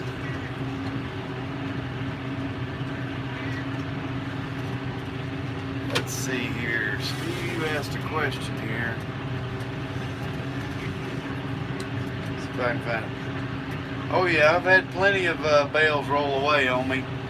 I've had them roll through fences, all kind of stuff, down through the woods. unrolling with the front tire. I caught that trick from a YouTuber, Gabe, and it works great unrolling with the front tire. That is a man, we used to push them out by hand. And the only toughest part's when you get down to that little core, but even then it works pretty good.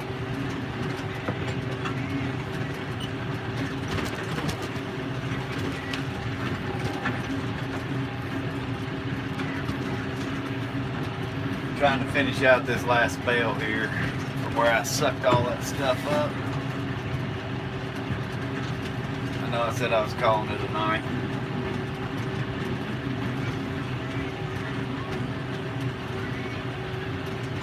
That's it right there.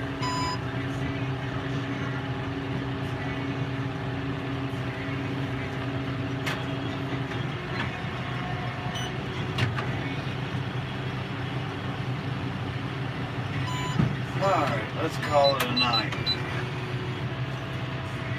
Says we're at 11:33, made 125 bales today. I know guys that say they make like 600 bales in a day and stuff, but there again, my ground just does not permit that kind of haymaking. Just ain't no way.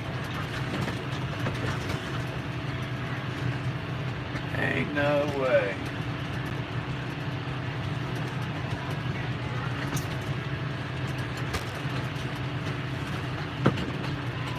Go through this old stinky poo here. Because you drive through this old poop that they didn't scoop up good. When I do a litter job, I clean it flat. You're not going to tell litter was there, except for where the grass gets scraped up.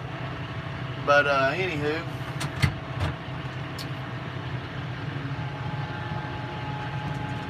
that stuff stinks when you ride through it. I guess because it's been sitting for a while. Oh, we got it flying off the tires too. Man. Didn't realize I had that much poo stuck to the tires.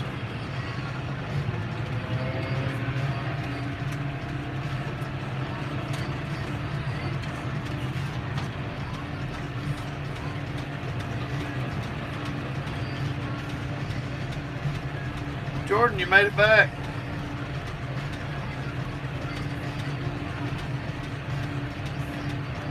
Yeah, we were still rolling it. I could probably keep going. I mean, it's not like daylight's a loss when this thing ain't got damn lights on it. The problem lies where I think the hay was starting to get just a little too tough, a little too moist from the dew starting to fall and stuff like that. So let's ride home.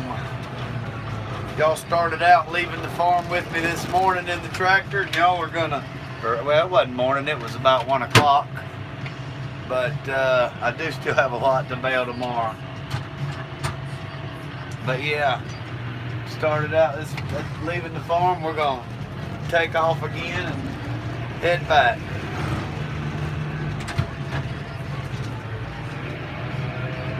Make sure I got all my flashing stuff on so these idiots on the road can see me. 'Cause there are plenty of idiots on the road.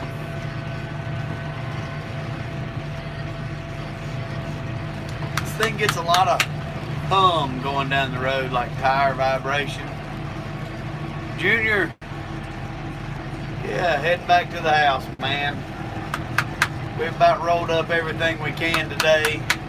Hay was starting to get a little tough, so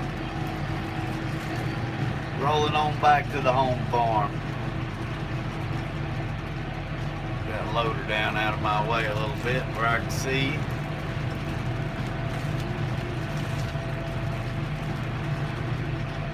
Guys, if y'all don't have SOT Metalworks on your channels, go by and pick up Junior, especially if you like shooting targets and stuff like that. I'm gonna order me some targets from Junior and a sign one day. when I've got a little extra toy money to spend. Man, I kicked up manure all over my damn baler. Had to knock that off tomorrow. But yeah, y'all go by and pick up Junior. Great channel. Uses good AR 500 steel.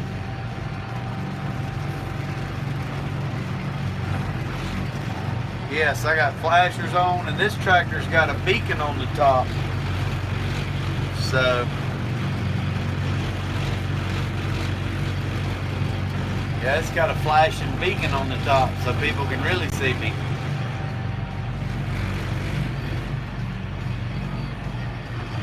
I can't never have enough toy money, especially when I'm looking at toys like this.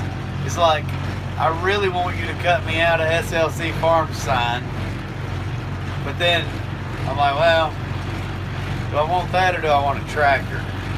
So it's tough decisions.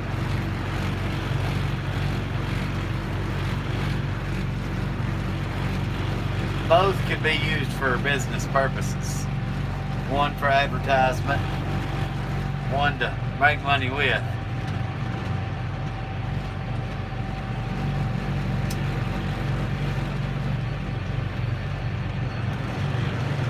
Y'all, if most of you rode with me on the live stream, y'all been this way with me before. We're heading right into same thing with Rick's channel, Midwest Alice. Y'all make sure y'all go get each other into this live or whenever. Click on their thing, go over and subscribe to them. They're good channels, good content, all good supporters. I'm not one of those networking lives, but in the same aspect, I do like to support each other. I think it is a big factor in YouTube to support each other back and forth. Yeah. Expensive toys, yeah. I just wish you could, I mean, you know, a lot of people say boys and their toys, but in the same aspect, I am trying to build a business, and there is a reasoning behind purchasing tractors this size and the balers that I am. I don't have no problems whatsoever with older equipment and that kind of stuff. Heck, that's why that one tractor I'm looking at, it's not brand spanking new. It's definitely used. This one's used. They're just a little newer. Uh-oh, policeman over there. Not get pulled in the tractor.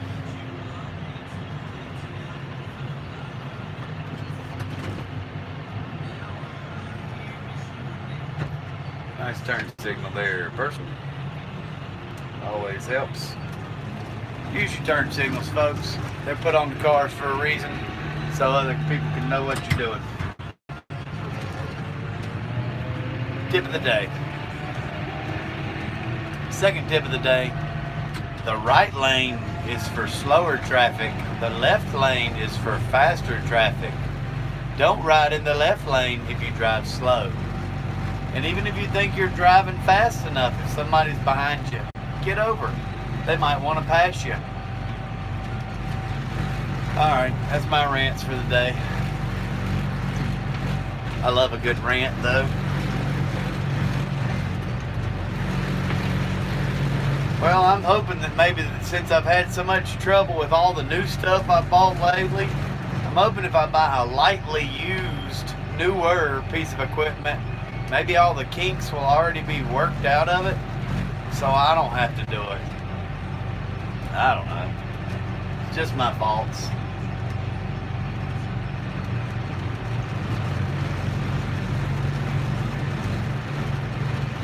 Stevie can't afford for that to be true.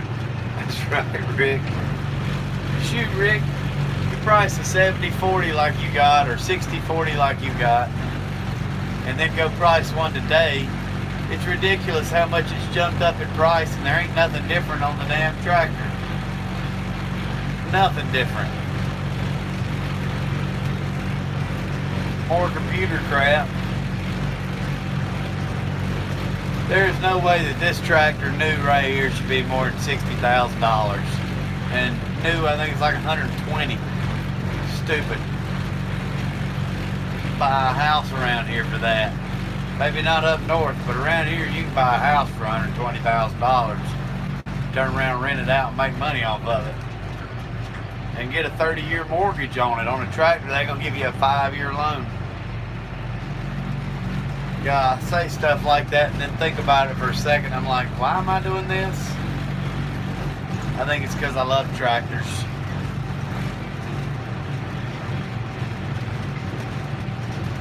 Getting cold in this tractor, I'll say that. The AC works good.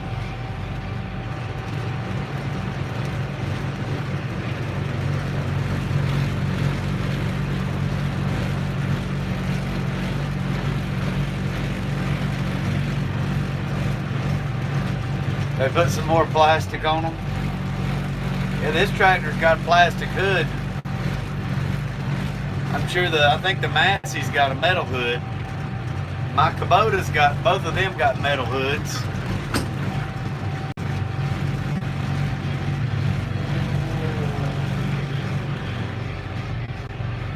That's one thing you won't never see, that color orange tractors around here.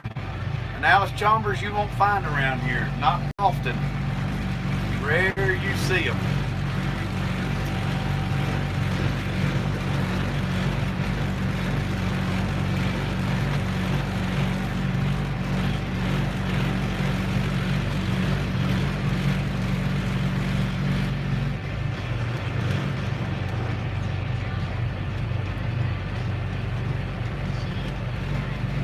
Yeah, considering what the man that cuts the trees down to build the house is too expensive.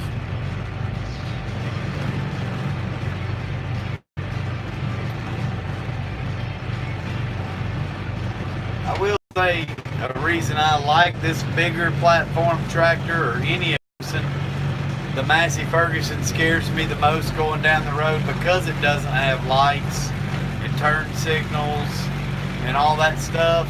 And it's smaller, so people will tend to pass you quicker on it, even though it runs the same speed as this tractor.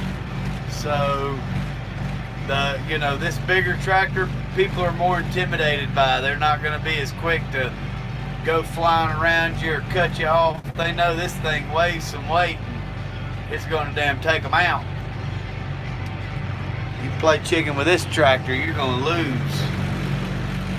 I would think anyways. I don't know. I could be wrong on that, but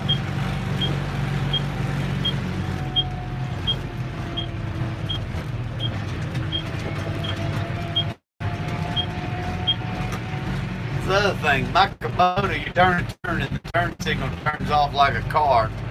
This expensive ass John Deere, you turn and you got to manually turn the turn signal off. Like, how hard would it be to put an automatic shut off for the turn signal? Not that it's hard for me to turn it off, but I'm saying for the money and all the electronics, you can't put a turn signal that's like been around since the 70s in a tractor where it turns itself off when you turn left or right. There's a lot of little things I see.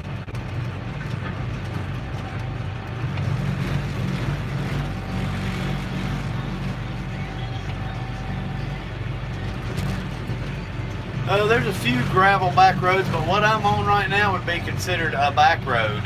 You know, all the roads we've just rode on now. When we came through town, we were on a highway there. That's Highway 321, but you'd be considered on a farm back road right now. This road used to be gravel, and then there's a few gravel roads off of this road. We're on the road to my farm, and we'll ride our horses on those gravel roads. They're state maintained. In fact, in South Carolina, at least in our county, the gravel roads tend to be smoother than the paved roads.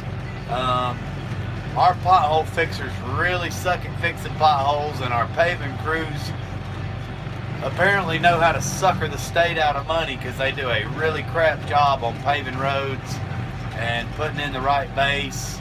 It's funny, you go over to Europe and you got roads that are hundreds of years old. Around here, they can build a brand new road, and a year later, they're out there patching potholes in it, and that road will cost billions of dollars to build, And it's like, why do y'all pay these companies to do this garbage work around here instead of making them do it right? It pisses me off. Those are the companies that, you know, they pay their employees crap wages. They're making money hand over fist with some small and pop grading company that's turned into huge, like Blythe Construction, Ray Construction, any of those guys. And they do shit work and take all the payouts. They pad the politicians' pockets around here to get these contracts, and then they don't make them uphold and do the work when it's supposed to. Well, I understand y'all are in a lot colder climate, Steve, and you got plow trucks running up and down them and frost heave. Man, we're in the South. We don't have none of that around here. You should be able to build a damn concrete road and it lasts forever. Quit making them out of this crappy asphalt. Build it once out of some good thick concrete, poured the right way, and be done with it. Quit wasting taxpayers' dollars. And build them big enough to begin with. Right from the get-go. They allow all these neighborhoods to be built in these little farm roads like we're on right here. Somebody sells off their 300-acre plot and a housing developer buys it, builds a few hundred homes there. He's not made to do anything but put a turn lane into his subdivision. Make them pay to widen the road, uphold the traffic. 4 and 5 homes on the acre crap. Make them pay per person they're fixing to add to the community to build the infrastructure to uphold it. I don't know. Politics is just ridiculous. Spend money on art projects and ant research instead of the few things that they really, if they wanted health care for everyone here in the U.S., that's fine. Quit wasting all the other bullcrap spending on stuff.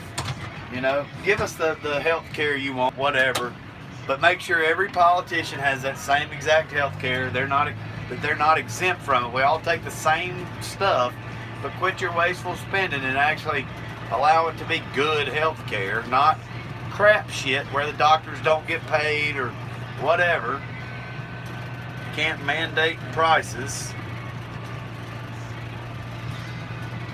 Now all this stuff really matters, and then these people just, free college and free health care and free this and free that, and I'm like, damn, I'm 38, I don't even have health insurance. I lost it due to Obamacare because my insurance went so high I couldn't afford it anymore, and everybody, you can afford that tractor, you can afford health insurance. Well, the tractor makes the little bit of money I do make to pay the bills around here. It's not like I'm sitting here getting rich and got another extra $1,000, $1,200 a month to spend on something that I'm going to use once a year, if that.